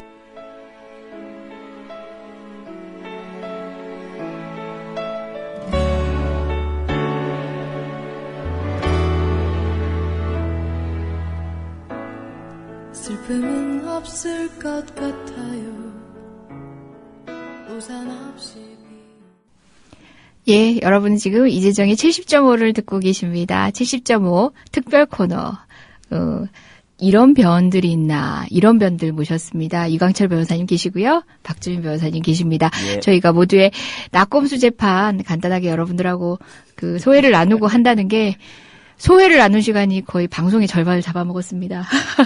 할 말이 많네요. 만세를 부르느라고 좀 시간이 많이 예. 아유, 또 음악 나가는 동안 그 만세 부른 거 가지고 얼마나 유세를 하시는지 고맙습니다. 고맙습니다. 이런 식으로 이제 또 역시 또. 네, 저희가 호락호락 당하는 법이 없어요. 그러니까. 저희 하기로 했던 얘기. 저희 준비한 건 그 밀양하고 강정 이야기를 변호사 입장에서 또 한번 해보자는 거였는데 그래도 넘어갈 수 없는 게 바로 지금 윤석열 사태입니다. 예, 뭐 간단히 요 내용은 우리 이광철 변호사님이 간단한 브리핑. 뭐 브리핑이랄 것까지도 없는 것이. 네. 이제 뭐 다 전에도 이제 제가 말씀을 드렸는데 우리 이제 이 방송을 청취하시는 우리 애청자분들이 가지고 계시는 이제 평균적인 그런 사회 현안에 대한 관심도에 비춰보면 아마 이제 윤석열 하면 이제 어떤 일들이 벌어졌는지는 다 아실 것 같고요. 이제 뭐 최동욱 총장 하에서 이제 검찰이 국정원의 이제 선거 개입 문제에 대해서 뭐 기소하는 과정까지 여러 가지 혼란상들에 대해서 아마 잘 아실 겁니다. 그래서 결국은 이제 검찰이 그 김용판 전 서울지방경찰청장과 그리고 원세훈 전 국정원장을 선거법 위반으로 기소했던 것도 아실 거고 사실은 이제 이 그 특별수사팀을 만들었을 때 이 특별수사팀의 팀장이 이제 그 윤석열 검사였고요. 뭐 그동안에 최동욱 총장 체제하에서는 큰 잡음 없이 여러 가지 공소 유지 절차도 진행이 됐고 어쨌든 이렇게 해 왔는데 이제 최동욱 총장이 이제 어쨌든 찍어내기로 이제 축출되고 난 다음에 이제 윤석열 팀장의 존재감이 굉장히 부각이 됐던 거죠. 이제 바람막이도 없어진 상황에서 계속적으로 수사에 계속 수사 및 공소 유지를 방해해 왔던 정황들이 이제 있었던 거고 이제 그런 과정에서 검찰이 이제 그 국정원 심의전단에서 약 5만 건 이상의 그 트윗을 재존송한 것이 새롭게 검찰 수사에 의해서 특별수사팀에서 밝혀졌고 이제 그거를 그 윤석열 팀장이 조영권 이제 서울중앙지검장에게 집으로 찾아가서 보고를 했다는 거죠. 그렇게 보고하면서 이걸 수사를 하겠다. 그랬더니 우리 중앙지검장께서 우리 신경민 저 민주당 의원께서는 중앙지검장에 대해서 이렇게 표현하셨더라고요. 고무신을 거꾸로 신었다. 그러니까 원래 이분이 최동욱 총장하고 서울법대 동기고 또 이제 연수원도 동기여가지고 이 국정원 수사팀에 대해서 전폭적인 지원을 했대요. 최동욱 총장 하고 같이 이제 호흡을 맞춰가지고 그러기 때문에 그 서울중앙지검장의 공안 라인들도 큰 뭐 이견이 없이 잡음 없이 기소하는데 이제 같이 이제 힘을 보탰던 거고 그런데 최동욱 총장이 축출되고 나니까 이제 그러면 차기 총장의 이제 후보군에 서울중앙지검장이 바로 들어가는 거 아닙니까? 그렇죠. 이제 그래서 그 이후부터 이제 후보군에 들어갔죠. 들어갔다 이번에 이제 4명에서 이제 이제 4명 안에 들어가지 못했던 건데 결국 이제 이 양반이 이제 그런 상황이 되고 보니까 이제 자기도 총장 꿈이 있었던 거죠. 그래서 새롭게 밝혀진 걸 가지고 가서 이제 그 윤석열 팀장이 집에 가서 구두로 보고를 하니까 뭐 밝혀진 대로 뭐 야당 좋아할 일이 있냐 왜 그러냐 뭐 그렇게 했다는 거죠. 그래서 우리 윤석열 팀장은 이분 모시고는 이 수사는 계속 못 하겠구나. 그리고 이분께 누를 끼치지 않기 위해서라도 내가 다 안고 가야겠구나. 라고 해서 전격적으로 아무데도 동부하지 않고 중앙지검장에게 뭐 이렇게 하고 그냥 바로 법원에 체포영장 발부받아가지고 국정원 직원 체포하고 이제 그러고 나니까 이제 뭐 난리가 난 거죠. 이제 국정원 쪽에 이제 그날 8시경에 아마 체포영장을 집행했던 모양인데 국정원으로 통지가 안 하니까 그냥 뭐 대검하고 그냥 이쪽이 그냥 거의 뭐 그냥 발칵 뒤집혀가지고 이제 그날 저녁 6시에 수사에서 손 떼라. 그래서 이제 팀장에서 배제하는 결정했고 직무 배제 결정했고 그래서 지금 저 서울중앙지검의 공공형사부장으로 있는 박형철 부장검사에게 수사팀장을 맡기고 이제 그런 상황이 됐는데 이제 거기까지는 이제 아마 밝혀진 바에 의하면 윤석열 팀장도 거기서 이제 그 직무 배제 결정 나오니까 그 검사장에게 얘기해가지고 그럼 좋다 내가 다 그 국정원 직원들도 다 석방하고 다 할 테니까 대신 이 부분을 공소 사실에 추가할 수 있는 공소장 변경만 승인해 달라. 예. 그러니까 추가된 3명과 그렇죠. 관련된 예, 이 부분 이 리트윗과 관련된 부분. 그랬더니 이제 그 부분이 사실은 이번 그 윤석열 사태를 키운 가장 직접적인 발화 요인이 됐는데 여기서 이제 그 박형철 검사를 통해 가지고 그 공소장 변경에 대한 승인도 받았고 또 본인도 직접 듣고 박형철 검사를 통해서 들었다는 거죠. 그런데 나중에 이제 직무배제 결정하고 난리가 나니까 우리는 보고받은 바 없고 윤석열이 독단적으로 공소장 변경도 법원에다가 신청한 걸로 이제 이진환 그 2차장이 그 진짜 이진환 2차장이 이제 이렇게 언론 플레이를 하니까 변경한 후에 사후 보고했다. 사후 보고했다 이런 식으로 하니까 윤석열 이 수사팀장 이제 검사가 정말 그야말로 열받은 거죠. 내가 모든 걸 다 끌어안고 검찰의 조직의 명예를 위해서라도 좋다. 내가 마지막으로 중앙지검장한테 승인을 받아갖고 그 부분에 공소장 변경에 승인 받고 공소장 변경 신청한 거고 거기까지 심판 범위를 포함시키고 이제 나는 물러나려고 했는데 나를 나쁜 새끼 막 이런 식으로 몰아가니까 윤석열 이 양반이 그야말로 발끈해가지고 그러면 내가 국감에 가서 모든 것을 다 밝히겠다. 이제 이렇게 되어가지고 그야말로 그때 국감장에서 그 난리가 났던 거죠. 이제 조영건 그리고 이제 실제로 또 밝혀진 바에 의하면 조영건 중앙지검장이 아프다고 해라. 내일 나오지 마라. 진짜요? 불출석을 국감장에 나오지 마라. 무슨 코미디도 아니고 뭐예요 도대체. 국감장에 나오지 마라. 이렇게 했고, 그러니까 이제 윤석열 검사자, 검사는 이제 아니다, 내가 나가서 모든 것을 밝히고, 이제 그랬던 판단은 있었던 것 같아요. 이제 여기까지가 대강 밝혀진 이제 주요한 스토리고, 이 과정에서 이제 우리가 한 가지 이제 눈여겨봐야 될 것이, 물론 이제 표면적으로 드러난 것들, 서울 우리 검찰 주요한 포스트에 계시는 높으신 분들의 그런 정치지향적인 해바라기성 뭐 이런 것들도 당연히 지적돼야 될 거고, 이제 이런 것들 밝혀진 바에 따라서 앞으로 공소 유지 부분에서 우리가 눈을 부릅뜨고 견제하고 감시해야 되는 것은 물론 당연한 것이고요.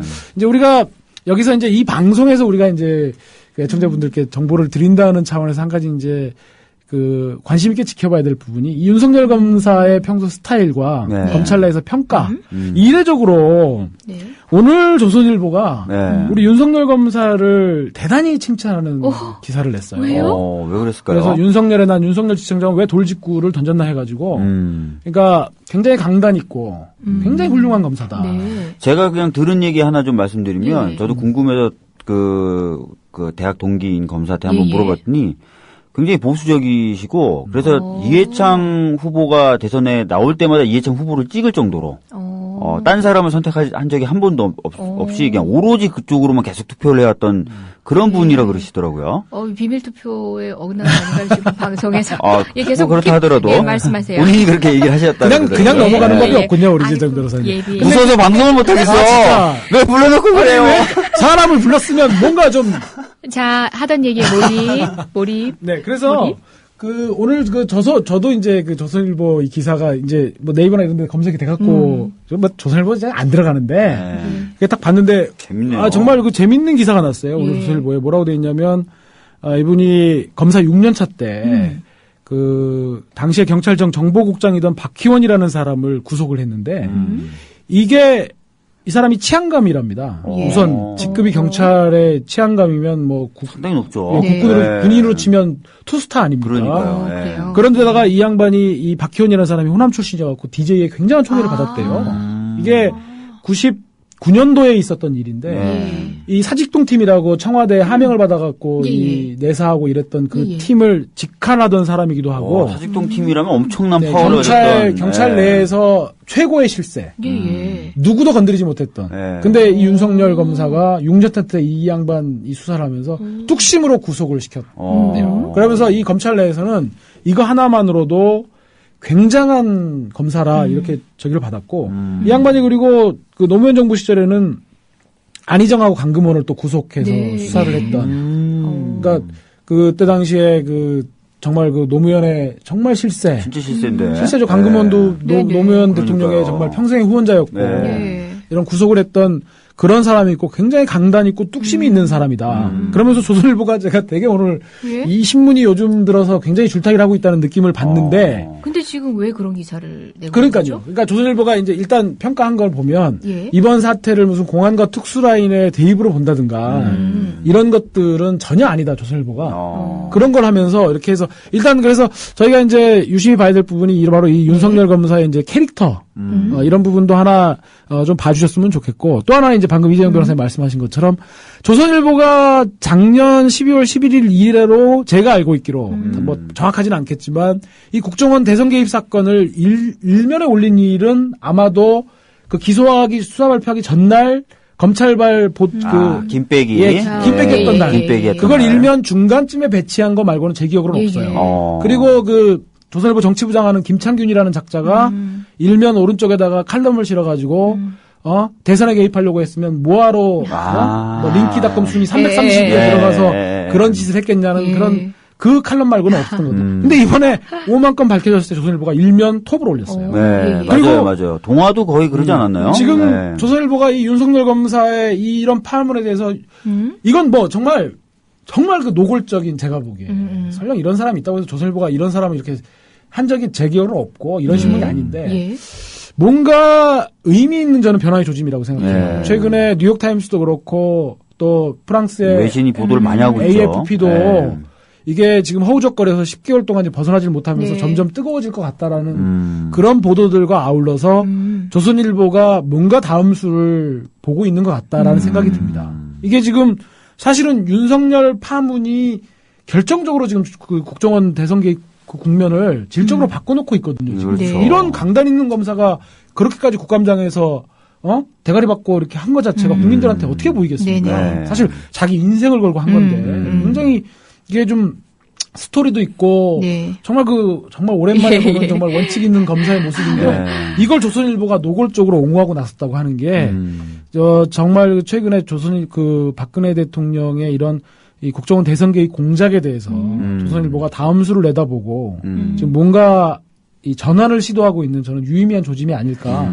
그래서 향후에 우리 애청자분들도 조선일보의 태도를 이게 사실은 그런 게 있습니다. 우리가 조선일보를 비판하고 정말 뭐 굉장히 좀 나쁜 신문이라 그러지만 한국 사회 권력 엘리트들이 그 신문을 보고 뭐 하고 있는 현실적인 영향력들이 있는 것이기 때문에 이 조선일보가 가지고 있는 스탠스가 이 앞으로의 그 국정원 문제, 대선 개입 공작의 문제의 판도를 또 우리가 예측하고 바꿔놓을 수 있는 중요한 뭐 요소 중에 하나거든요. 그래서 이것도 아마 저희가 관찰의 주요한 포인트가 아닐까 이런 생각이 좀 듭니다. 어떻습니까, 저 브리핑? 제가 브리핑 잘 됐습니까? 너무 훌륭하신데요. 너무 훌륭하신데요. 제가 이 상황을 보고 판단 능력이 참 많이 떨어지나 봅니다. 그러니까 조선일보의 그런 보도 태도와 다음 스텝에 대해서 저는 좀 솔직히 지금 저도 잘 안 잡혀요. 판단이 안 서고 예측이 안 됩니다. 저도 안 됩니다. 정답 좀. 아니, 어떻게 정답지. 저를 조선일보로 보시는 거예요. 그래요. 뭐 하나 그래도 뭐 걸고 하나 이렇게 될 수도 있다. 하나 한번 해보시죠. 저 허위사실 공표로 너 잡아. 지금 뭔가. 그런가요?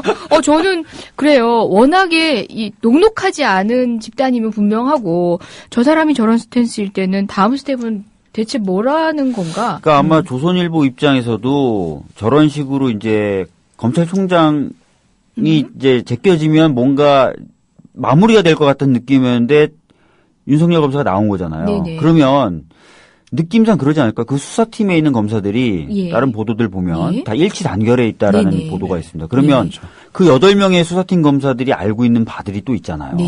그 수사의 과정뿐만 아니라 그 이후에 여러 가지 법무부 장관으로부터 무슨 얘기가 나왔다든지 이건 다 알고 있는데 그 8명을 다 통째로 제낄 수는 또 없잖아요. 그러니까 좀 한계가 온 거 아닐까. 덮는 거나 이게 한계가 온 거 아닐까. 이렇게 판단하고 있을 수도 있다는 생각이 좀 드는 거예요. 제 생각에는. 그런 측면에서는 우리가 지치지 않아도 되는 거네요. 그러니까 오히려 좀 요즘 시기에 좀 활기를 좀 되찾아야 될 것 같고 그래서 요즘에 보면 이제 민변이나 참여연대는 뭔가 조금 더 이 국정원 대선 개입 문제에 대해서 지치지 말고 새로운 기획이나 이런 걸 통해서 국민분들과 좀 많은 이야기를 나눌 수 있는 방법이 뭘까 이런 고민들을 좀 다시 하고 있어요. 그런 측면에서는 이 전선이 우리가 어디쯤에 있는지가 좀 가늠이 되는. 그리고 저 민변에서 그 이번 윤석열 그 팀장의 발언을 관련해서 성명을 한번 냈었는데 네. 그 성명에 대한 조회수가 1000번이 넘어갔대요. 그러니까 예. 보통 민변이 뭘 걸어놓으면 잘 안 보세요. 네, 근데 재미가 없어요. 많이 본다고 해주세요. 네, 죄송합니다. 많이 보는데 네. 너무 솔직하시네. 최근들의 어떤 반응에 비춰봐서는 상당히 뜨거운. 그러니까 뭐 그러면서 뭐 글 쓰시는 분들은 뭐 민변이 드디어 뭐 반격에 나서는 거냐. 근데 그 내용을 보면은 이제 사실은 그 검찰의 지휘 라인 쪽에 믿을 만한 사람이 다 제껴져 나갔으니까 특검을 해야 되는 거 아니냐라는 논지였는데 거기에 대해서 반응이 상당히 뜨거우세요. 예. 뭐 중요한 포인트는 아닐 수 있는데 여러분들이 또 오늘자 다른 신문들에서는 또 보는 내용인 것 같아서 제가 한 가지만 이제 지역적인 거긴 한데 뭐 국가정보원 직원법 23조 얘기가 또 나오고 있나 봐요. 이 부분 한번 짚어주셔야 돼요. 예. 윤석열 수사해야 될 사람이다. 막 이런 식으로 이제 약간 그 가끔 듣는 보수 언론들 있잖아요. 그 독립 언론들, 독립 뭐 신문.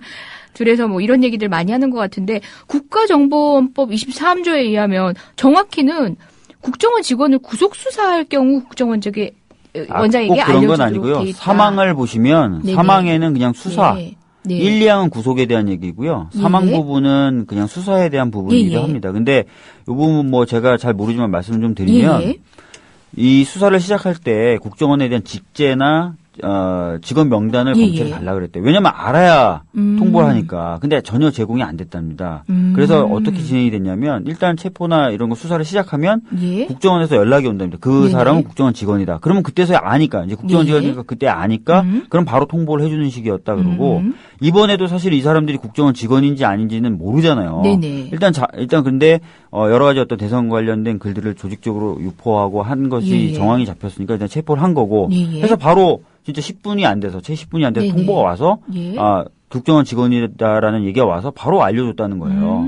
그렇기 때문에 윤석열 팀장은 자기가 한 행위에 대해서 법적으로 위배된 바가 전혀 없다라고. 그럼 사망에 따르더라도 그것 자체를 어긋난 건 아니죠. 어긋난 건 아니죠. 왜냐하면 국정원 직원이라는 걸 알면 통보를 하는 건데 모르고 있다가 알게 되면 바로 그때 안 상황에서 바로 통보를 했기 때문에 법을 위반한 게 없다는 거죠. 그리고 이제 그 조항에 대해서 어떤 신문에서도 좀 정확하게 핵심을 짚었던데 그런 조항 자체도 그게 과연 타당성이 있는 건지 정말 의문스럽습니다. 아니 범죄 집단한테 그렇습니다. 아니 예를 들어서 우리가 국민들에게 저 조폭 수사 상대할 때 조폭 누구 잡아왔는지 조폭이 알려주라 그러면 그 어떤 국민들이 납득을 하시겠어요? 그렇죠. 이게 바로 이 법을 만들 때는 상상도 못했던 일이 벌어진 거기 때문이죠. 국정원이 조직적으로 개입된 범죄를 상정하지 않은 그렇죠. 국정원 직원만 관련된 그런 범죄들을 상정하고 설계된 규정인 것 같고요. 특히 이 규정을 보면은 연결되는 조문들이 다 직원의 징계에 대한 부분들하고 연결이 돼 있어요. 그러니까 개인이 뭔가 잘못했을 때 수사기관이 그 내용을 국장한테 원장한테 통보를 해서 원장이 적절하게 징계를 하도록 만드는 시스템의 한 요소죠. 근데 지금처럼 국정원장까지 기소가 되는 이런 조직적인 범죄에 대해서는 전혀 상정하고 있는 규정이라고 할 수 없죠. 이게 결국 이제 이게 또 국정원 개혁의 이제 문제로도 연관이 되는데 사실은 지금 말씀하시는 것처럼 그 법을 만들었던 취지 자체가 그런 것이기 때문에 국정원이 범죄의 대상으로 전락했을 때는 그런 규정들은 적용되지 않는 것이 맞습니다. 지난번에 그 7월달, 8월달에 있었던 국회 청문회에서도 그 국정원 여직원 그 김모 씨를 포함해가지고 현직 국정원 직원들 다 막 무슨 뭐 발 치고 막 그렇게 했지 않습니까? 무슨 사극에 나오는 무슨 수렴청 전문도 아니고 뭐 하는 플레이입니까 그게? 그러니까 그런 것들도 사실은 그렇거든요. 저희도 법정에서 증인신문을 해보면 증인신문이라고 하는 게 진짜 그 사람이 겪었던 경험했던 사실들을 법정에서 정직하게 풀어놓도록 유도하는 거잖아요. 질문을 던지고 답변이라고 하는 게. 그러려면 답변의 태도도 봐야 되고. 그렇죠. 그 사람의 표정도 봐야 되고 그 사람의 말투도 봐야 되고 그 사람의 손짓도 봐야 되고 전체적으로 어떤 눈망울이 지금 떨리고 있는지도 봐야 되고 그러는 건데 이거는 발을 쳐놓고 얼굴도 못 보고 음성 하나만 갖고 그 안에서 더군다나 또 그때 그 김모 씨가 또 메모지 가지고 예상되는 답변에 대해서 질문 막 예상 답변해 갖고 줄줄 읽고 그런 거 있었지 않습니까? 그렇죠. 정말 저는 그런 모습들을 보면서 우리 박근혜 대통령께서 정말 이렇게 하면 국민들이 어떻게 생각할까? 근데 그런 생각을 했었는데 결국은 이제 그렇게 해서 덮어지지 않고 일이 이만큼 커져가지고 결국은 이제 지금 이제 국민들이 뒤늦게 지금 이제 열받으시는 상황인 것 같아요. 저희들은 뭐 이미 뭐 작년 12월부터 이 문제에 대해서 저희 관심들 가져왔지만 굉장히 이제 먹고 살기 힘드시고 또 생업이 바쁘시다 보니까 이런 중요한 국가 현안에 대해서는 이제서야 관심들이 생기시고 정말 이제서야 분노하시는 것 같아요. 이제 그런 거기 때문에 지금부터 정말 이제 우리가 이 국정원 개혁의 문제 그리고 민주주의에 있어서 근본적인 어떤 이런 문제를 세우는 문제에 대해서는 저희 관심을 갖고 있는 분들이 이제부터 시작이다 이런 생각을 가질 필요 있을 것 같습니다. 지쳐하지 말고 지금 신발끈 한번 다시 매일 뗀 것 같네요. 그러니까 초기에 이제 구두끈인데요. 초기에 분노하셨던 분들은 뭐 이석기 의원 사건이라든지 등등 많은 그런 것에 때문에 또 실망하시다가 요즘엔 또 다시 그러니까 촛불 집회 참여하시는 인원이 다시 대폭 늘고 있다는 또 얘기가 들리고 있어요. 아마 내일 저도 가볼 생각인데 모두들 다 조금씩 더 힘을 보태주셨으면 좋겠습니다. 네. 여기 이광철 변호사님, 박주민 변호사님 다 촛불 스타 아니십니까? 촛불 현장에 가면은. 무슨 또 그런 말씀을 하십니까? 여기 근데 후기 중에 민변에 양말을 좀 보내야겠다 이런. 양말 저희가 사주실 수 있습니다. 게을러서 그렇습니다. 아니, 이분 좀 버리는 넉넉치 않지만, 사모님이 버십니다. 우리 두 분 다 시민단체 상근하시고 계시기 때문에. 아니, 사모님이 정교조 상근하시면서 버십니다. 그거 잠깐만 한번 여쭤볼까요? 그러니까 정교조 상근 변호사로 저희 집사람이 일하고 있는데요. 어제 법외노조 받았잖아요. 정말 참 어제 분노스럽습니다. 집에 갔더니 그러니까 그 전날 밤을 새서 이제 집행정지 신청서 다 작성하고 밤을 새서 자기 몸이 너무 힘들어서 일찍 가겠다 해서 일찍 집에 왔더라고요. 그래서 제가 이제 저도 어제 서둘러 좀 집에 들어갔는데 침대 옆에 쪼그리고 앉아서 펑펑 울고 있는 거예요. 그래서 제가 너무 마음이 아파가지고 온몸에 막 열이 나더라고요. 그러니까 그 친구가 특별히 아픈 것도 아닌데 마음이 상하니까 막 열이 막 나면서 울고 있더라고요. 갑자기 마음이 짠한 게 아니라 저는 그냥 그 마음이 짠한 마음이 아니고 그때 그 정교조의 그 결정을 제가 들었을 때 우리는 결코 법의 노조를 원치 않는다. 하지만 우리가 그러라고 그러면 9명을 버리란 말이냐. 정말 그게 예전에 그 노무현 대통령께서 후보 시절에 그럼 내가 내 아내를 버리란 말이냐. 그때 그 느낌이 살아났어요. 여튼 저는 학교 다닐 때, 중학교 때, 고등학교 때 정말 우리가 너무 좋아했던 분이 노조를 하신다 그래서 왜 저분이 우리를 버리고 돈을 선택하시나, 자기 권리를 위해서 저걸 하시나 관심을 갖다가 내가 저렇게 좋아하는 선생님이 정말 나쁜 결정 하셨을까 하면서 관심을 처음 가졌던 게 정교조였어요. 그때 그 선생님들 해직되시는 거 보면서 눈물 흘리고 경찰차 가로막고 이런 장면들 여러분들도 떠오르시죠. 그렇죠. 그때 정교조 그렇게 뭉클한 그 시절의 기억도 오늘 같이 다시 떠오르는 것 같아요. 재밌는 게요. 박정희 전 대통령이 이제 5.16 쿠데타 이후에 제일 먼저 했던 일 중에 하나가 교원 노조를 해체하고 1,500명의 교사를 해직시켰던 일인데요. 지금 어떻게 보면 좀 비슷한 일들이 반복되는 거 아닌가 이런 느낌이 좀 듭니다. 소름 끼쳐요. 그리고 저희가 얼마 전에 국회에서 토론회를 했는데요. 국정원에서 이제 정신교육 교재로 쓰는 책을 보면은 이 정교조에 대한 적대감이 그대로 드러나 있습니다. 그러니까 교육에 대해서 어떻게든 자기네들이 원하는 내용으로 교육이 돼야 되는데 그렇지 않다라고 생각하는 거죠. 그리고 그 원인이 정교조다라고 생각을 하고 있는 것 같아요. 그래서 애초부터 사실 정교조에 대해서 이런 수순으로 갈 것이다라고 많이들 예상을 했는데 역시 다름없이 지금 가고 있는 것 같습니다. 정말 제가 지지하는 대통령은 아니었지만 박근혜 대통령이 우리가 어쩌면 차라리 비판하고 있는 우리가 그 아버지의 그늘에서 벗어나지 못하고 있었구나를 절감하게 해줬으면 좋겠다고 생각하고 있었어요. 근데 그분은 아니나 다를까 역시 네요. 정말 소름 끼칩니다. 이렇게 겹쳐지는 역사들을 보면 소름 끼치네요.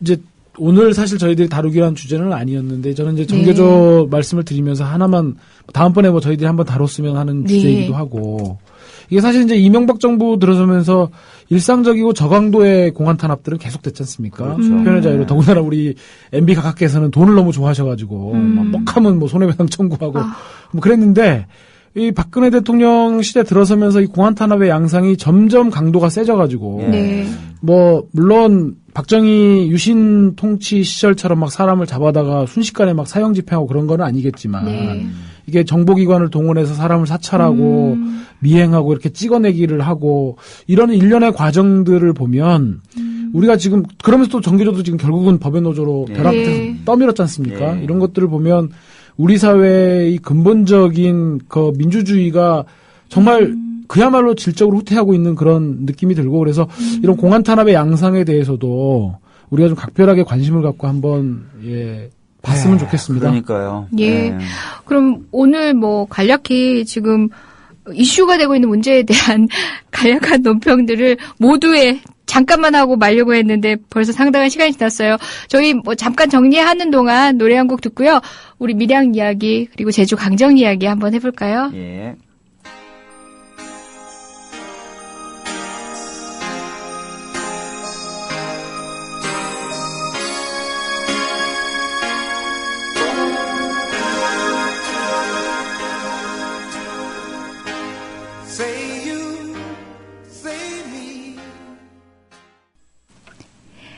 네, 이재정의 70.5 여러분들은 지금 이런 변들과 함께하고 계십니다. 70.5 의미 가끔 물어보시는 분들 많은데요. 일반인들의 평균 맥박수입니다. 함께 공감하는 방송, 가슴 뛰는 방송, 그렇게 가슴 울리는 방송이고자 합니다. 그래서 오늘은 밀양 그리고 눈물 나는 제주 강정 이야기를 간단히 해볼까 합니다. 그 여러 가지 관점에서 뭐 여러분한테 설명드리고 하는 방식도 좋겠는데요. 저희가 지금 되짚어보고 싶은 것은 이런 방식의 국책 사업들, 뭐 제주강정이나 밀양들 외에도 굉장히 많지 않습니까?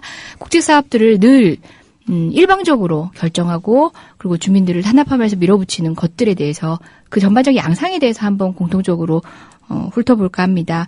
여러분들 다 아시죠? 이런 걸 DAD 방식이라고 합니다. 알죠. 알죠? DAD 방식. 그 데드 방식. 데디 파더. 이게 뭐의 약자라고요? 뭐의 약자인지 저도 모르겠는데요. 저기 이렇게 됐네요. 디사이드, 어나운스, 발표, 디펜드. 그러니까 일방적으로 결정하고 발표해서 그다음 계속 방어하고 그렇죠. 뭐 더 이상 소통은 없는 거죠. 그렇죠. 실은 이 얘기를 이제 우리 그 방식으로 결정하는 그런 얘기를 해보자. 그러면서 DAD 방식에 대해서 얘기를 해보자. 이러고 박주민 변호사가 얘기를 했어요. 그래서 물었죠. DAD 방식이 뭐예요? 그랬더니 뭐 나름 이제 갖다 대시더라고요. 그래서 우리 여기 있는 멤버들이 모두 이제 스마트폰으로 검색을 시작했습니다. 그랬더니 아빠. 그래서 정말 그냥 그럼 우리 설명하지 말고 DAD 방식 이러면 다른 사람 다 아는 척하고 그냥 넘어가자. 그런 얘기를 하고 있었던 참인데 우리 이광철 변호사님 찾아내셨어요. 디사이드.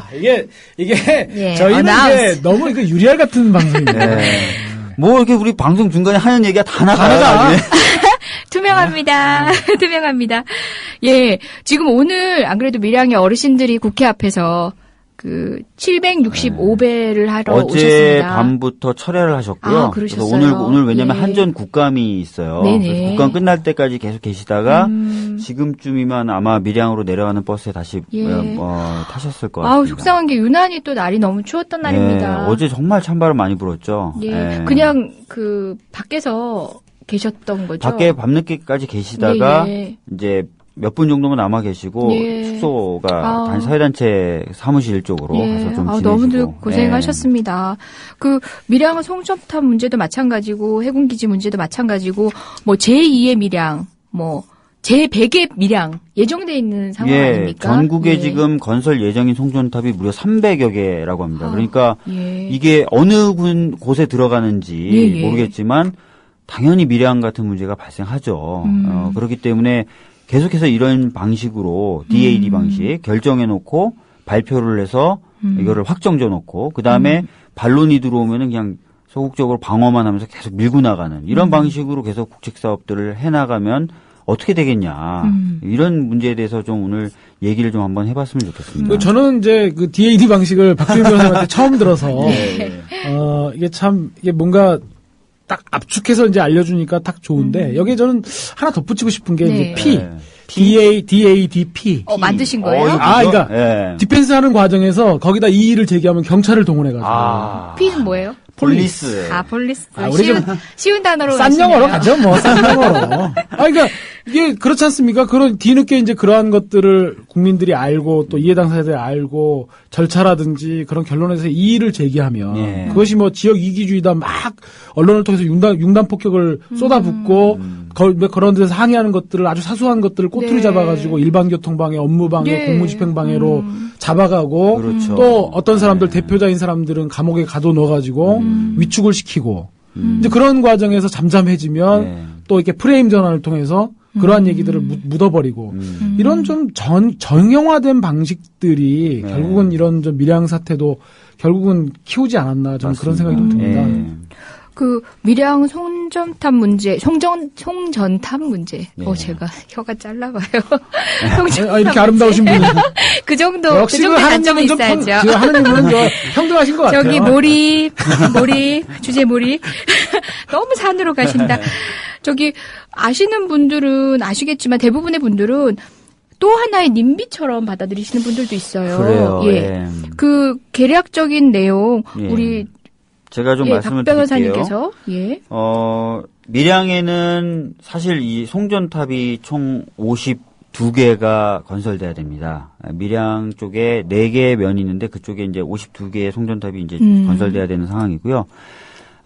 이 문제가 사실은 저희들은 최근에 알았지만 2006년도 경부터 문제가 계속 되어 왔었습니다. 예. 그러다가 이게 본격적으로 알려진 것은 작년에 이치우라는 어르신이 분신을 하세요. 예. 네, 그러면서 이제 밀양만의 문제가 아니라 이제 전국적으로 알려지는 그래서 전국적인 이슈가 됐는데요. 이분들이 왜 이렇게 이 지금 송전탑 건설에 대해서 반대를 하시느냐? 그것은 처음에 결정 과정이라든지 그 이후에 추진 과정에서 제대로 된 주민 설득 과정이 없었다는 겁니다. 대부분의 이게 저도 올해 네네. 5월인가요? 6월이군요. 내려갔다 왔는데 그때 이제 할머니 분들이나 할아버지 분들을 만나서 이제 인터뷰를 해서 정리를 좀 하는 작업을 했었었는데 말씀하시는 게 전혀 모르고 있다가 갑자기 전화가 오든지 우편물이 와서 땅이 또는 뭐 집이 수용이 됐다. 공탁금을 찾아가라. 이런 얘기를 찾아가라? 예, 해왔다는 거예요. 그래서 네. 그걸 통해서 처음으로 우리 동네에 송전탑이 들어오는구나를 알게 됐다는 분이 예. 대부분이었다는 거예요. 왜 그러냐면은 이 전원개발촉진법이라는 법, 이 전원이라는 게 이제 전기전자, 네. 원이 그 원천할 때 먼저 이 전원, 여러 가지 발전소라든지 이런 걸 뜻하는데 그 전원개발촉진법이라는 법을 통해서 진행이 네. 되게 되는데 주민에게 어떤 설명회를 하도록은 돼 있어요. 근데 뭐 주민의 몇 분의 몇 이상을 꼭 모아야 되고 그래서 뭐 이런 요건들을 좀 실질적인 요건들을 규정해 놓은 건 없고요. 그냥 형식적으로만 설명회를 하도록만 돼 있어요. 네. 그러니까 이제 형식적인 설명회를 한 겁니다. 주민들 중에 아주 일부만 참가하는 이장들 중심으로 조금만 인원들이 예. 참가하는 어떤 소규모 설명회를 하고 그걸로 모든 소임을 다 마쳤다라고 하고 밀어붙이는 거죠. 그러니까 이제 이 주민분들은 4대째, 5대째 살고 왔던, 그리고 이분이 항상 하는 말이 정부 도움 없이 자기네들 손으로 다 읽어왔던 밭과, 논, 그 다음에 뭐 이런 것들이라는 거죠. 근데 그거를, 전부 다 이제 어떻게 보면 동의 없이 뺏기는 듯한 예. 그런 어떤 느낌을 받으신 거고, 그래서, 반발하신 거죠. 근데 이 과정에서 이분들이 무조건 반대만 하신 건 아니고요. 예. 대안들을 계속 내놓으셨어요. 뭐 철탑에 좀 일부 위치를 바꿔주면 뭐 승인하겠다. 또는 뭐 일부 구간만 지중화를 해달라. 네네. 여러 가지 대안을 내놓고 계시고 예. 또 최근에는 환경단체들은 여러 가지 분석을 통해서 이 송전탑의 어떤 뭐 그 지나가는 용량을 좀 낮춘다든지 또는 다른 어떤 방법으로 할 수 있다는 대안들을 계속 내놓고 있는데 정부는 이게 무조건 필요하다는 얘기를 하고 있어요. 가장 앞권은 뭐냐면 정부가 해명했던 게 뭐냐면 신고리 3호기에서 발전되는 전기를 네. 보내기 위해서 반드시 필요하다라고 지금 주장을 하고 있는데 아시다시피 얼마 전에 이 신고리 3호기의 핵심 부품인 제어 네. 케이블이 예. 불합격. 예, 불합격 판정을 그렇죠. 받았어요. 근데 이 제어 케이블이라는 게 뭐 짧은 그런 케이블이 아니라 그 원전 내에 설치된 이 케이블의 길이를 다 합치면 한 900km 정도가 된답니다. 그래서 이걸 다 뜯어내고 새로 설치하고 그 다음에 테스트를 하려면 정부는 뭐 정부 말조차도 1년이 걸린다는 얘기고 전문가들은 2년 이상 걸릴 것이다라고 얘기를 하고 있어요. 그래서 예. 공사를 밀어붙일 필요가 없는 상황이 됐음에도 불구하고 예. 계속 공사를 강행하겠다고 하니까 주민분들 입장에서는 더 이해가 안 되는 거죠.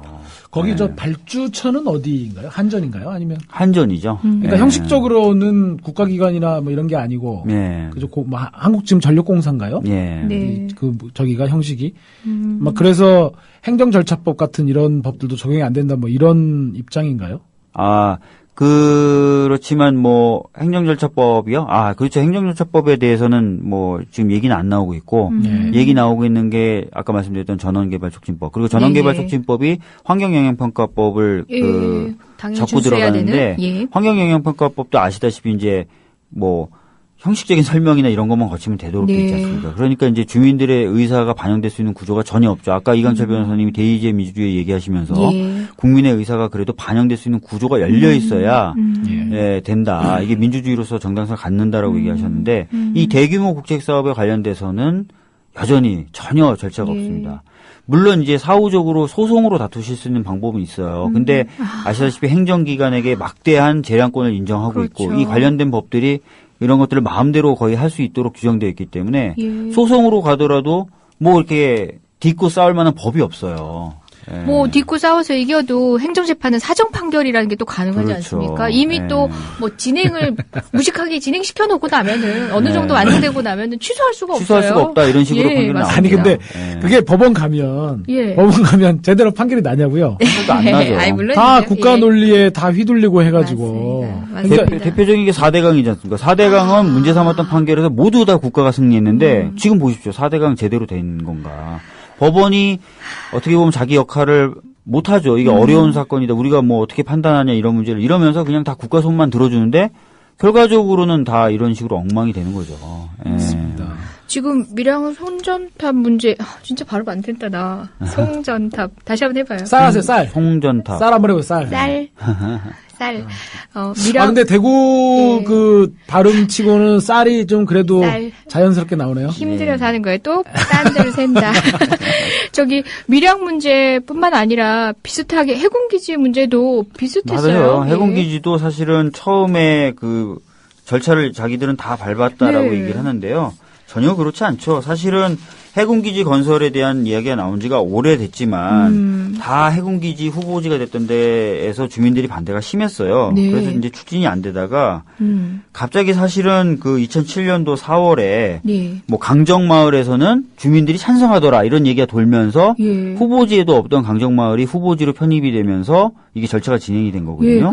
근데 강정마을이 찬성한다고 했던 그 근거가 그렇죠. 1,900명의 주민들 중에 불과 87명이 참석한 그 회의에서 만장일치로 결정됐다. 이래가지고 그래서 주민들이 원한다. 이래가지고 후보지도 아니었던 데를 후보지로 넣어가지고 입지 타당성 조사도 안 했어요. 왜냐면은 주민들이 이렇게 찬성하는데 왜 입지 타당성 조사를 하냐. 빨리 가면 되지라고 해가지고 강정마을에 대한 입지 타당성 조사를 생략한 채 밀어붙인 거예요. 이것도 역시. 그 직전에 아마 제주의 다른 곳. 다른 곳. 뭐 화순이라든지 위미 이런 데는 전부 다 반대를 했어요. 반대를 그래서 어려움을 겪고 난 뒤에 공식적으로 정보를 줘서는 안 되겠다라고 생각을 했나 봐요. 그래서 이런 방식을 처음부터 의도했던 것 같아요. 그래서 갑자기 이게 논의가 되다가 소수의 주민들만 참석한 총회에서 찬성하니까 이거를 마치 마을 전체가 찬성한 것이신 양 밀어붙였는데 실질적으로 그 강정마을에서는 이런 결정이 있고 나서 진짜 주민들을 모아서 투표를 했어요. 근데 거기서는 94%가 반대하는 걸로 나왔단 말이에요. 근데 이런 내용들이 전부 반영이 안 되고 역시 마찬가지로 DAD 방식으로 그냥 밀어붙인 거죠. DAD P. 진짜 P가 강력하죠. 제주도 강정마을은 정말 살기 좋은 마을인데 그 마을 주민분들 중에 상당수가 지금 전과자가 돼 있어요. 지금 감옥에 계신 분도 지금 감옥에 계신 분들도 많죠. 벌금 엄청나게 많이 받으시고. 왜냐하면 어떻게 해볼 수 있는 방법이 소송도 안 되죠. 아까 말씀드린 대로 소송으로 가봤자 계속 지는 거고. 그다음에 아무리 뭐 얘기를 하려고 해도 절차적으로 법적으로 마련된 절차는 없죠. 그러다 보니까 하실 수 있는 게 공사장 앞에 앉아서 미사 드리는 건데 미사 드리고 나면 다 그게 체증이 돼서 나중에 벌금 통보를 받고 그렇게 되는 거죠. 박주민 변호사님도 제주강정에 재판을 하러 여러 차례 왔다 하셨죠.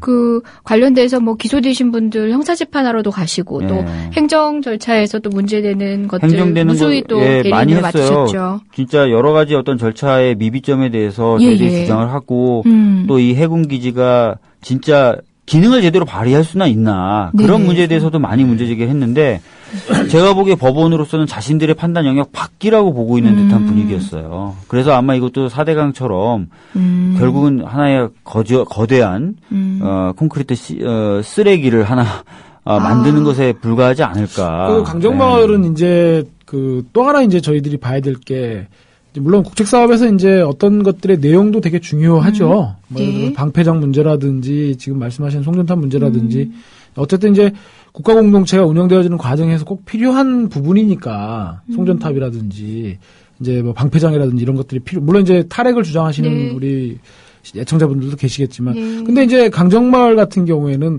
그 필요성에서도 사실 상당한 이론이 있었지 않습니까? 더군다나 그게 그 미국이 지금 한반도 동아시아에서의 미국의 전략들이 예전과 같이 뭐 소련이라고 하는 그런 악의 축이 사라진 마당에 중국 봉쇄 쪽으로 사실은 이제 미국의 전략적 이익이 이제 다시 설정된 거고 그 과정에서 사실 강정마을에 지어지는 해군 기지가 그러한 미국의 국익을 대변할 수도 있겠다라는 우려들을 했었던 거고요.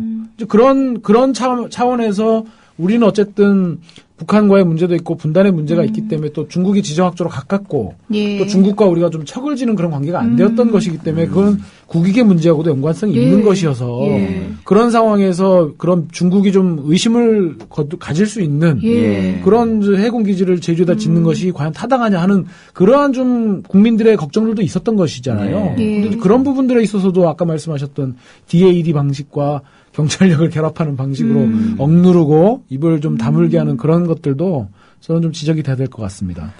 사실은 뭐 지금은 잘 기억들이 안 나실지 모르겠지만 평택 미군기지 이전 문제도 역시 DADP 방식으로 이루어졌었고요. 그다음에 이런 대규모 국책 사업은 아니지만 용산 같은 경우도 사실은 밀어붙이기죠. 주민설명이나 동의 같은 거 제대로 받지 않고 사업자의 이익을 위해서 밀어붙였고 근데 재밌는 게 용산 같은 경우도 그런 식으로 정말 급속하게 공사를 진행해야 된다는 이유로 경찰력을 이렇게 투입을 했잖아요. 근데 지금 그분들이 돌아가셨던 데는 건물 안 올라갑니다. 제 말이요.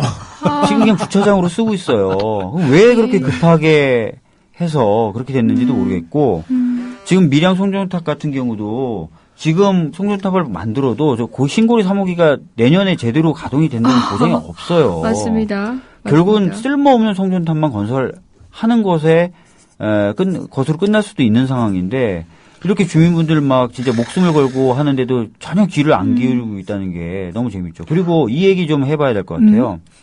최근에 성남 쪽에서는 진짜 지중화를 했습니다. 송전선을. 왜 성남은 되고 왜 여긴 안 되는 거냐 이거죠. 그 국가 운영의 효율성 논리로 따지자면 뭐 인구가 성남이 밀집도가 높고 아니 그렇다고 그리고 거기에 동의하시는 분들도 많으실 것 같아요. 그런 논리에. 그렇다 하더라도 뭐 성남 쪽 그 주민분들은 주민이고 그쪽 그 밀양에 사시는 분들은 아닌가. 불가촉 천민. 그러니까요. 어떻게 삶을 개량화할 수 있습니까? 그쪽은 더군다나 TK 아닙니까? TK는 아니고. 그러게요. 혜택을 받으시려면 더 받으셔야 되는데. 너무 그쪽으로 하면 안 됩니다. 아니 오늘 서태지님께서 바쁘신 와중에 올려주셨네요. 서태지님. 그 밀양 분들이 물론 그쪽으로 몰고 가면 안 되긴 한데 박근혜 후보를 69.4% 지지하셨고요. 문재인 후보를 29.9% 지지하셨습니다. 그러니까 내게 표를 주는 이에게 충실하는 그 권력자들 입장에서는 눈치 봐야 되는 분들이잖아요. 근데 지금은 약간 좀 한전이 어떤 전략을 좀 쓰고 있냐면요. 밀양시 쪽에는 많은 혜택을 주는 걸로. 그 다음에 이제 이분들은 약간 무시하는 쪽으로 좀 전략을 쓰고 있대요. 그래서, 지금 밀양을 자꾸 좀 다 둘로 또는 셋으로, 넷으로 자꾸 나누려고 하고 있고, 그런 것들 때문에 오히려 이 주민분들도 더 힘들어 하시는 거죠. 어제까지 같이 친하게 지냈던 사람들이 막 욕을 하고 막 이런 상황들. 저는 정말 이제 저희가 변호사들이기 때문에 사실은 이제 논리와 근거를 가지고 말씀을 드려야겠지만, 한 사람의 시민의 입장에서 그런 부분들은 정말 용납이 안 됩니다. 그렇죠. 국책 사업을 진행하자고 하는 게 누구 하나 잘 먹고 잘 살자는 게 아니고 전체 국민들에게 또 나라의 미래에 좀 도움이 되는 그런 중요한 그런 시설들을 설치하고 이런 것들이라면 국민들이 다들 흔쾌히 동의하면서 정말 박수치고 그런 좀 지지와 기대 속에서 이렇게 만들어지는 네. 것이 좋을 텐데 이 나라를 운영하시는 분들은 도대체 무슨 생각인지 모르겠지만 그래요. 사람들을 다 편을 갈라놓고 그리고 거기에 대해서 동의 반대해갖고 서로 삿대질해갖고 서로 마음속에 정말 상처란 상처는 다 헤집어가지고 비틀어 놓고 그래놓고 그런 것들을 막 종북이니 뭐 외부 세력이니 연계하는 이렇게 해가지고 아주 몹쓸 사람으로 만들거든요. 그게 과연 이 정말 나라의 이런 좀 근간이 될 만한 시설들을 해 나가는 그런 사업을 결정하는 방식으로서 정말 타당한 것인지 예. 전 정말 그런 부분들 보면 이해가 안 됩니다. 타당하지 않죠. 사실은 부안방패장 참여정부 때 네. 부안방패장 사태를 겪고 나서 참여정부에서는 여러 가지 연구를 했었어요. 그래서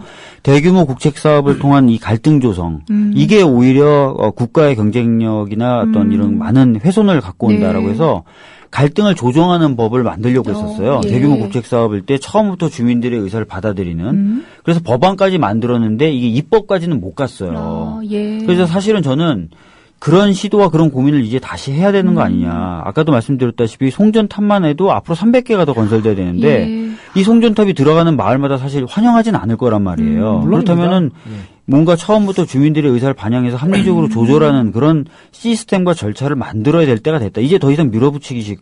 제일 재밌는 게 밀양분들이 공산주의라는 말을 되게 많이 쓰세요. 정부를 보고 공산주의래요. 정부를 보고. 이렇게 밀어붙이는 건 공산주의다. 이렇게 공산주의 정권 물러나라. 이렇게 얘기하시는 종북 정부? 정부가 종북인가? 아, 그런 그러게요. 얘기 되게 많이 하시고요. 그러니까 하여튼 이런 식으로 뭔가 민주주의적인 어떤 그 질서에 맞게 절차를 좀 만들 필요가 있고 이거는 과거에도 했었던 노력이다. 네. 그런 것들을 좀 아셨으면 좋겠어요. 저는 네. 이제 물론 이제 뭐 특정한 정치 정파하고 이제 관련되는 얘기에서 저는 좀 조심스럽긴 한데 문재인 후보 시절에 작년에 대선 출마하기 전에 운명이란 책을 냈지 않습니까? 네. 거기 보면 지율수님이 천성산 그 터널 공사를 반대해서 100일 넘는 단식을 한 부분이 나오고 맞습니다. 예. 그거를 문 후보께서 민정수석 시절에 여러 차례 찾아가서 이렇게 단식을 만류하고 그런 부분에 정부 정책에 대해서 설명을 하고 이제 그랬던 장면이 나와요. 거기 보면 이제 그때 당시에 문재인 민정수석이 그 지울수님을 찾아가서 무릎을 꿇고 이렇게 단식을 중단하라고 만류하는 장면이 사진으로 나오고. 근데 이제 그 뒤로 무슨 일이 있었냐면 작년에 지울수님이 문재인 후보를 상대로 소송을 제기했어요. 그 책 때문에요? 그 책에 나와 있는 내용이 사실을 왜곡하고 자기에 대해서 불리한 부정적인 저기를 했다고 그래가지고 그 천성산 이제 그 문제 관련해서 소송을 했는데 제가 이제 그 소송을 문재인 그 피고를 데려갖고 이제 법정에 나가서 그 소송마다 이제 그 지울스님 직접 나오셔가지고 재판장한테 설명하고 그러는데 굉장히 정갈하신 분입니다. 정갈하신 분이고 이제 근데 그때 이제 제가 그 지울수님 옆에 앉아 계실 때 제가 이제 재판장한테도 구슬로 무슨 말씀을 드렸냐면 적어도 참여정부에 대한 공과가 많이 있지만 그런 국책사업에 관련된 그런 반대 의견들에 대해서 최소한 문 후보, 문재인을 비롯한 참여정부가 일방적으로 내치거나 그러지는 않았다. 과정에서 목소리에 귀를 기울이고 합리적인 대안을 찾으려고 노력하고 그러한 반대 목소리를 나중에 형사처벌로 하거나 그러지는 않았기 때문에 이 표현들도 그런 것이 아니어서 지율수님께서 이해를 해주시고 이 소송이 원만히 좀 진행됐으면 좋겠다고 이제 말씀을 드렸고 이제 그래서 최근에 이제 원고 패소 판결로 나왔지만 작년에 그 윤여준 당시에 이제 문재인을 지지하면서 했던 얘기 중에 그런 얘기가 나와요. 이렇게 지금은 민주주의 시대이기 때문에 리더십이 수평적이어야 한다. 그리고 국민들의 여론에 귀를 기울일 줄 알아야 되고 반대 의견에 대해서 그걸 배척하는 것이 아니라 이걸 좀 모아가지고 해야 된다. 그런 부분이 나오는데 사실 이제 윤여준 당시에 그분도 그런 부분들을 아마 보고 그렇게 말씀하신 걸로 제가 후일담을 들었거든요. 그래서 바로 이렇게 나라를 운영하고 국책사업을 결정하시는 분들의 근본적인 마인드가 반대 의견은 어차피 숙명적인 거다. 민주주의 사회에서. 맞습니다. 그런 의견들을 하려면 그렇기 때문에 사실 민주주의에서는 절차가 중요한 거 아니겠습니까? 반대 의견들이 반대파가 그 결론을 승복하려면 절차가 공정하고 자기들이 충분히 주장을 개진했다고 여길 수 있어야만 그 의견 자체 결론에는 반대해도 과정을 통해서 그것이 승복이 되고 그러는 거거든요. 근데 이거 국책사업들 결정하는 거 보면 우린 결정했거든. 그야말로 DAD. 결정했거든. 발표하거든. 이제 끝났거든. 그러니까요. 해놓고 뭐라고 말하면 니네 감옥 가야 되거든. 네. 이런 식이 과연 민주주의에 맞는 건지. 예. 아니 민주주의는 필연적으로 견해들이 다를 수밖에 없습니다. 모두 다 통일된 의견을 가진 사회 얼마나 무섭습니까? 네. 그게 공산주의라고 보통 사람들이 얘기하는 거죠. 공산주의가 딱 그건 아니에요. 그렇게 미량분들 대단하신데요. 우리 종북 정부를 그러니까 탓하시네요. 되게 재밌는 게 이분들이 조중동을 되게 싫어하세요. 조중동을 되게 싫어하시고 새누리당도 되게 싫어하세요. 네. 자기가 찍은 거에 대해서 너무 후회하세요. 근데 박근혜 대통령에게는 미련이 있어요. 뭐라고 얘기하시냐면 박 대통령이 우리 사정을 몰라서 그렇다.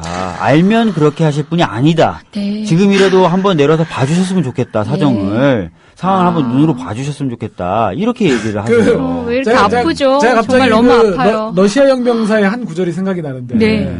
그 러시아의 그 1905년인가요? 한번 혁명이 나고 그 이후에 한 번 더 또 나잖아요. 그 무슨 라스푸니가 무슨 괴승 때문에 한번 나오고 그럴 때 거기 보면 그런 구절이 나옵니다. 그러니까 그 동궁을 향해서 황제 짜르가 있는 동궁을 향해서 한 승려가 사람들을 데리고 이렇게 걸어가요. 그럼 앞에서 이제 그 친위대가 막아서니까 우리 너무 불쌍하고 배고프고 가난한 우리 백성들인데 황제를 만나서 우리의 얘기를 말씀을 드리면 우리 얘기에 귀를 기울여 주실 거다.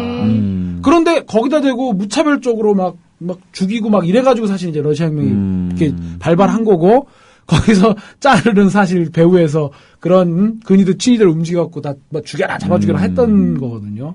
바로 이제 그런 우리 밀양의 우리 그 시민들께서도 대통령이 아시면 이러지 않으실 거다라고 하는 이제 그런 생각들의 이제 실체를 좀 이렇게 제대로 아셨으면 좋겠다는 생각이 나네요. 정말 순박한 분들이어서 그래요. 그리고 그분들 또 이런 것도 있어요. 밀양 분들을 종북이라고 부르는 사람들이 또 있어요.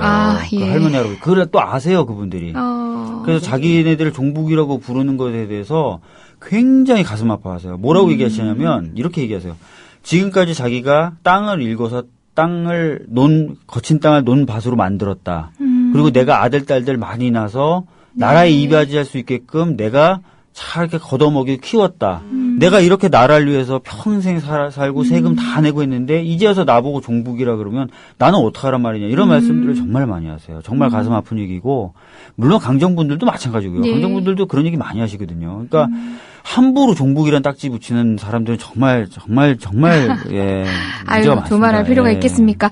강정에서 이렇게 활동하시는 분들도 보면 제일 가슴 아파하시는 게 물론 뭐 경찰 폭력 뭐 분노합니다. 그리고 또 막대한 벌금 정말 부담스러워 하십니다. 근데 정말 가슴 아파하는 거는 어제 정말 내 가족처럼 지냈던 이웃하고 지금 말조차 못 섞고 이렇게 반목하고 있는 상황에 되게 가슴 아파합니다. 그게 그 두 분들의 문제가 아니었거든요. 그 갈등을 조장할 수밖에 없는 이 제도적인 미비 그리고 폭력적인 국가 권력의 밀어붙임 때문이거든요. 네. 저희가 이제 한 가지 또 이제 짚고 넘어가야 될 부분이 이런 국책 사업을 결정하는 과정들이 아까도 이제 뭐 밀양 분들은 뭐 불가촉 천민이냐 그런 얘기도 했지만 최근에 그 분당에서 그 보호관찰소 있을 때 분당 주민들 바로 그냥 집단행동 보이려고 하니까 바로 철회했지 않습니까? 그렇죠. 그런 것들을 보면 뭐 아까 이제 우리 박주민 변호사님 그러셨나요? 그 외신에서 강남에 이런 일이 있으면 어떻게 될 거냐 뭐 이런 얘기가 한번 보도된 적이 있죠. 예, 그러니까 그런 좀 분당에서의 그런 보호관찰소 사실 그렇지 않습니까? 그 집행유예를 받으신 분들이나 이런 분들이 주기적으로 가갖고 잘 준법 생활하고 있다 이제 이런 확인받고 그런 저기여서 사실은 뭐 그런 구치소나 교도소만큼도 사실은 뭐 이렇게 혐오 시설이라고 보기도 어려운 건데 그런 시설조차도 우리 분당에 우리 천당 밑에 분당에 사시는 우리 주민들은 그런 시설도 용인 못하겠다. 그런 시설도 용인 못하겠다고 하시니까 우리 또 그 천당 밑에 분당 분들하고 굉장히 친한 또 우리 법무분들이 그 시설 왜 분당으로 가려고 하냐. 이제 이랬던 것들이거든요. 바로 이런 국책 사업들에 있어서 주민들의 반발을 대하는 우리 나라를 운영하시는 분들의 이런 태도들도 사실 그런 순박한 밀양의 할머니 할아버지들이 받아들이게 이런 소식들을 어떻게 받아들이시겠어요. 네. 나라가 국가가 가진 자들 편이고 힘 있는 자들 편 아니냐. 그러게요. 우리의 우려는 무슨 적이고 님비고 쟤네들 우려는 무슨 합리적인 의견 개진이면 저는 그런 부분에 있어서도 국가가 국민들에게 그런 좌절을 심어주고 분노를 심어주고 그리고 그런 분노들이 켜켜이 쌓이면 결국은 이렇게 폭발하는 그런 것들처럼 될 건데 이것이 과연 나라를 제대로 운영하는 것인지 정말 우리 박근혜 대통령님 제발 가슴에 손 좀 얹으시고 한번 지금의 국면들에 대해서 차분히 한번 돌아보셨으면 좋겠습니다. 그러게요. 모르셔서 그러십니다. 아이고. 예, 모르고 계셔가지고. 그러니까 아까 우리 여기 팟빵 후기에도 말씀을 남겨주셨는데 대통령 이런 걸 모르고 있으면 더 문제라는 거죠. 네, 그렇죠. 맞습니다. 모른다는 게 말이 됩니까? 예, 이렇게 법이라는 것은 강자를 위해서 존재할 수가 없는 제도거든요. 약자를 위해서 존재하는 겁니다. 그 법 없이도 살 사람을 위해서 법이 존재하는 건데 그렇게 지금 약한 고리들에서 이렇게 고생하시는 분들 우리 연대가 더욱더 필요함에도 불구하고 연대의 발걸음들을 모두 다 외부 세력이라고 그렇죠. 하죠. 예전에 뭐 노조 제3자 개입 금지로 해서 우리 노무현 대통령까지도 구속된 사태가 있었지 않습니까? 그때의 기억들이 새록새록합니다. 뭐 우리 외부 세력이라고 손가락질 당하면 어떻습니까? 계속 연대하고 늦추지 말았으면 좋겠어요. 박외부. 아, 여기 가장 큰 외부 세력. 외부 세력. 박외부. 외부 세력의 원흉. 예. 근데 진짜 그 외부 세력이라는 얘기 들으면 너무 웃겨요. 마을 분들은 도와주겠다고 찾아온 시민사회단체 너무 좋아하고 오히려 한전과 조중동을 외부 세력으로 생각하고 있는데 이 한전과 조중동은 오히려 이 밖에서 도와주러 오는 시민단체나 시민분들을 외부 세력으로 하는 것 자체가 이 주민분들 입장에서는 이해가 안 되는 거예요. 도저히 이해가 안 되는 거고. 뭐 외부 세력이란 건 뭐 주민등록지를 기준으로 한답니까? 아니 그러니까 주민들 입장에서 봤을 때 누가 외부냐를 봐야죠. 그렇죠. 누가 내 친구냐, 그렇죠. 내 가족이냐. 아니 그 송전탑 만들겠다고 들어온 한전이 외부 세력 아닙니까? 한전이 바로 외부잖아요. 니네 왜 우리한테 와가지고 송전탑 짓니? 이런 말도 못 하나요? 그래서 저는 이제 우리 특히 위정자들이 진짜 한번 깊게 성찰해봐야 되는 문제가 이게 자꾸만 그런 부분들에 있어서 외부 세력 하면서 외부의 접근을 차단시키고 당면한 그 목표를 이루려고 하는 그런 건데 이게 크게 보면 그런 거지 않습니까? 어떤 연대의 원리, 국민들이 서로 자기 문제가 아니더라도 그 부분에 관심을 갖고 이렇게 관심을 가져주고 또 그런 속에서 국민들이 좀 이게 사실은 이제 우리 건강보험 같은 것도 다 연대 원리에 의해서 만들어지는 거잖아요. 그렇죠. 내가 아프지 않더라도 사회제도가. 그렇죠. 내가 아프지 않더라도 내가 낸 돈이 다른 사람에 의해서 가는. 그래서 그런 것들이 사실은 이제 우리 사회가 지탱될 수 있는 최소한의 기반이고 또 그런 것들에 대한 국민들의 동의나 이런 것들이 또 나라를 이렇게 튼튼하게 하는 그런 구심력을 강화시키는 것일 텐데 이런 국책 사업을 결정하는 데 있어서 바깥에 시민들이나 단체들이 가갖고 하는 것들을 이런 식으로 자꾸 몰아붙이고 매도하면서 종북인이 이런 식으로 하는 것들이 결국은 사회를 파편화시키고 원심력이 더 강화시켜가지고 그렇죠. 정말 나라를 정말 엉망으로 만들 수 있는 거거든요. 저 오프닝 때 제가 765 얘기를 했어요. 그 숫자 의미를 아시냐고. 저희 할머니, 할아버지들, 대책위 소속 여러 관계자분들 오셔가지고 765배를 하신다고 말씀드리면서 그 말씀을 했는데요. 이게 결국은 그 송전탑의 그 전기의 킬로와트라고 하나요? 저 궁금해요, 박 변호사님. 765킬로와트라면은 이게 어떤 의미가 있는 겁니까? 이게 사실은 거의 사용되고 있는 나라가 없어요. 미국 정도가 사용되고 있고, 왜냐면 이제 고압으로 한꺼번에 많은 양의 전기를 쏜다는 거예요. 쏜다는 개념인데, 그렇게 되면 당연히 이제 저전압일 때에 비해선 전자파라든지 부작용이 더 크겠죠. 근데 미국에서는 이런 걸 쓰는 이유가 대륙을 관통하잖아요. 그래서 그렇죠. 높은 전압으로 쏴야 손실되는 전기가 있더라도 쭉 전기가 간다는 거죠. 근데 우리나라 같이 땅이 좁은 땅에서는 이걸 쓸 필요가 없는데 이런 식으로 고전압선을 만들어 가지고 할 이유가 없는 거죠, 사실은. 이게 설명이 안 되는 거죠. 그러니까 뭐 자기네들은 뭐 추후에 여러 가지 그 원전이 계속 건설이 되면 이 송전선도 한번 건설해서 쓰겠다는 건데 실제로는 2차 에너지 계획에 따르면 추가적인 그 원전 계획은 없거든요, 현재로서는. 그래서 이제 76을 유지할 이유도 없는데 그러니까 이런 부분들이 참 이상한 거예요. 그리고 지금 30년 이상 된 그 고리 쪽에 있는 원전은 오히려 폐쇄를 해야 되거든요. 6년을 더 썼어요. 30년이 지나서. 그래서 폐쇄를 해야 되고 폐쇄를 하면 그쪽 송전소 용량이 남게 돼요. 송전선 용량이. 그쪽으로 돌려서 보내도 되고 여러 가지 대안이 있음에도 불구하고 무조건 DAD예요. DADP. 그러니까 주민분들이나 환경단체는 답답한 거죠. 아니 빤히 보이는 대안들과 여러 가지 중재안이 있을 수가 있는데 전부 귀를 막고 밀어붙이겠다고 하고 진짜 이강철 변호사님 말씀하시는데 거기 저항하면 빨갱이 인문이 몰아붙이고 형사처벌하고 이런 식으로 하는 게 이게 국가가 해야 될 일이냐고요. 국가와 정치는 이런 일을 하는 게 아니라 오히려 중재를 하고 조화롭게 갈 수 있도록 만드는 게 그 역할인데 전혀 엉뚱한 방향으로 지금 하고 있는 거죠. 그러니까 우리 청취자분들께도 제가 변호사를 하면서 늘 느끼는 걸 하나 꼭 말씀드리고 싶은 게 특히 우리 저 판사님들 혹시 이 방송 들으면 제가 꼭 말씀드리고 싶은 게 국가의 불법 행위를 주장하면 그럴 리가 있냐. 뭐 국가가 거짓말한다. 그럴 리가 있냐. 뭐 예를 들어서 사진 채증해가지고 그거 가지고 DB화 해가지고 나중에 인적 동의서 판별해 갖고 에이 설마 국가가 경찰이 그렇게까지 했겠냐. 그러니까 이런 인식들이 있어요. 나라가 하는 일이래. 아니 판사는 원래 하는 역할이 권력 분립의 원칙에 의해서 행정부가 걸 의심하는 게 역할이잖아요. 그렇죠. 견제, 의심. 그러니까 핵심이죠. 이런 그 국가가 이런 것들을 하는 걸 감시하는 것이 진짜 민주주의인 거죠. 국가는 옛날에는 뭐 우리가 이제 행정법 시간에 배웠지만 국가는 불법을 저지를 수 없다라는 뭐 그런 사상도 있었다고 하지만 지금 하는 것들을 보면 정말 국가가 치졸하게 자기 목표를 달성하기 위해서 하는 것들을 견제하고 감시하는 것은 결국은 저는 국민의 힘에서 나온다고 보는 것이거든요. 국민의 견제, 감시, 특히 사법부가 눈을 부릅뜨고 국가의 불법들을 제어하지 않으면 결국은 전체주의로 가는 거고요.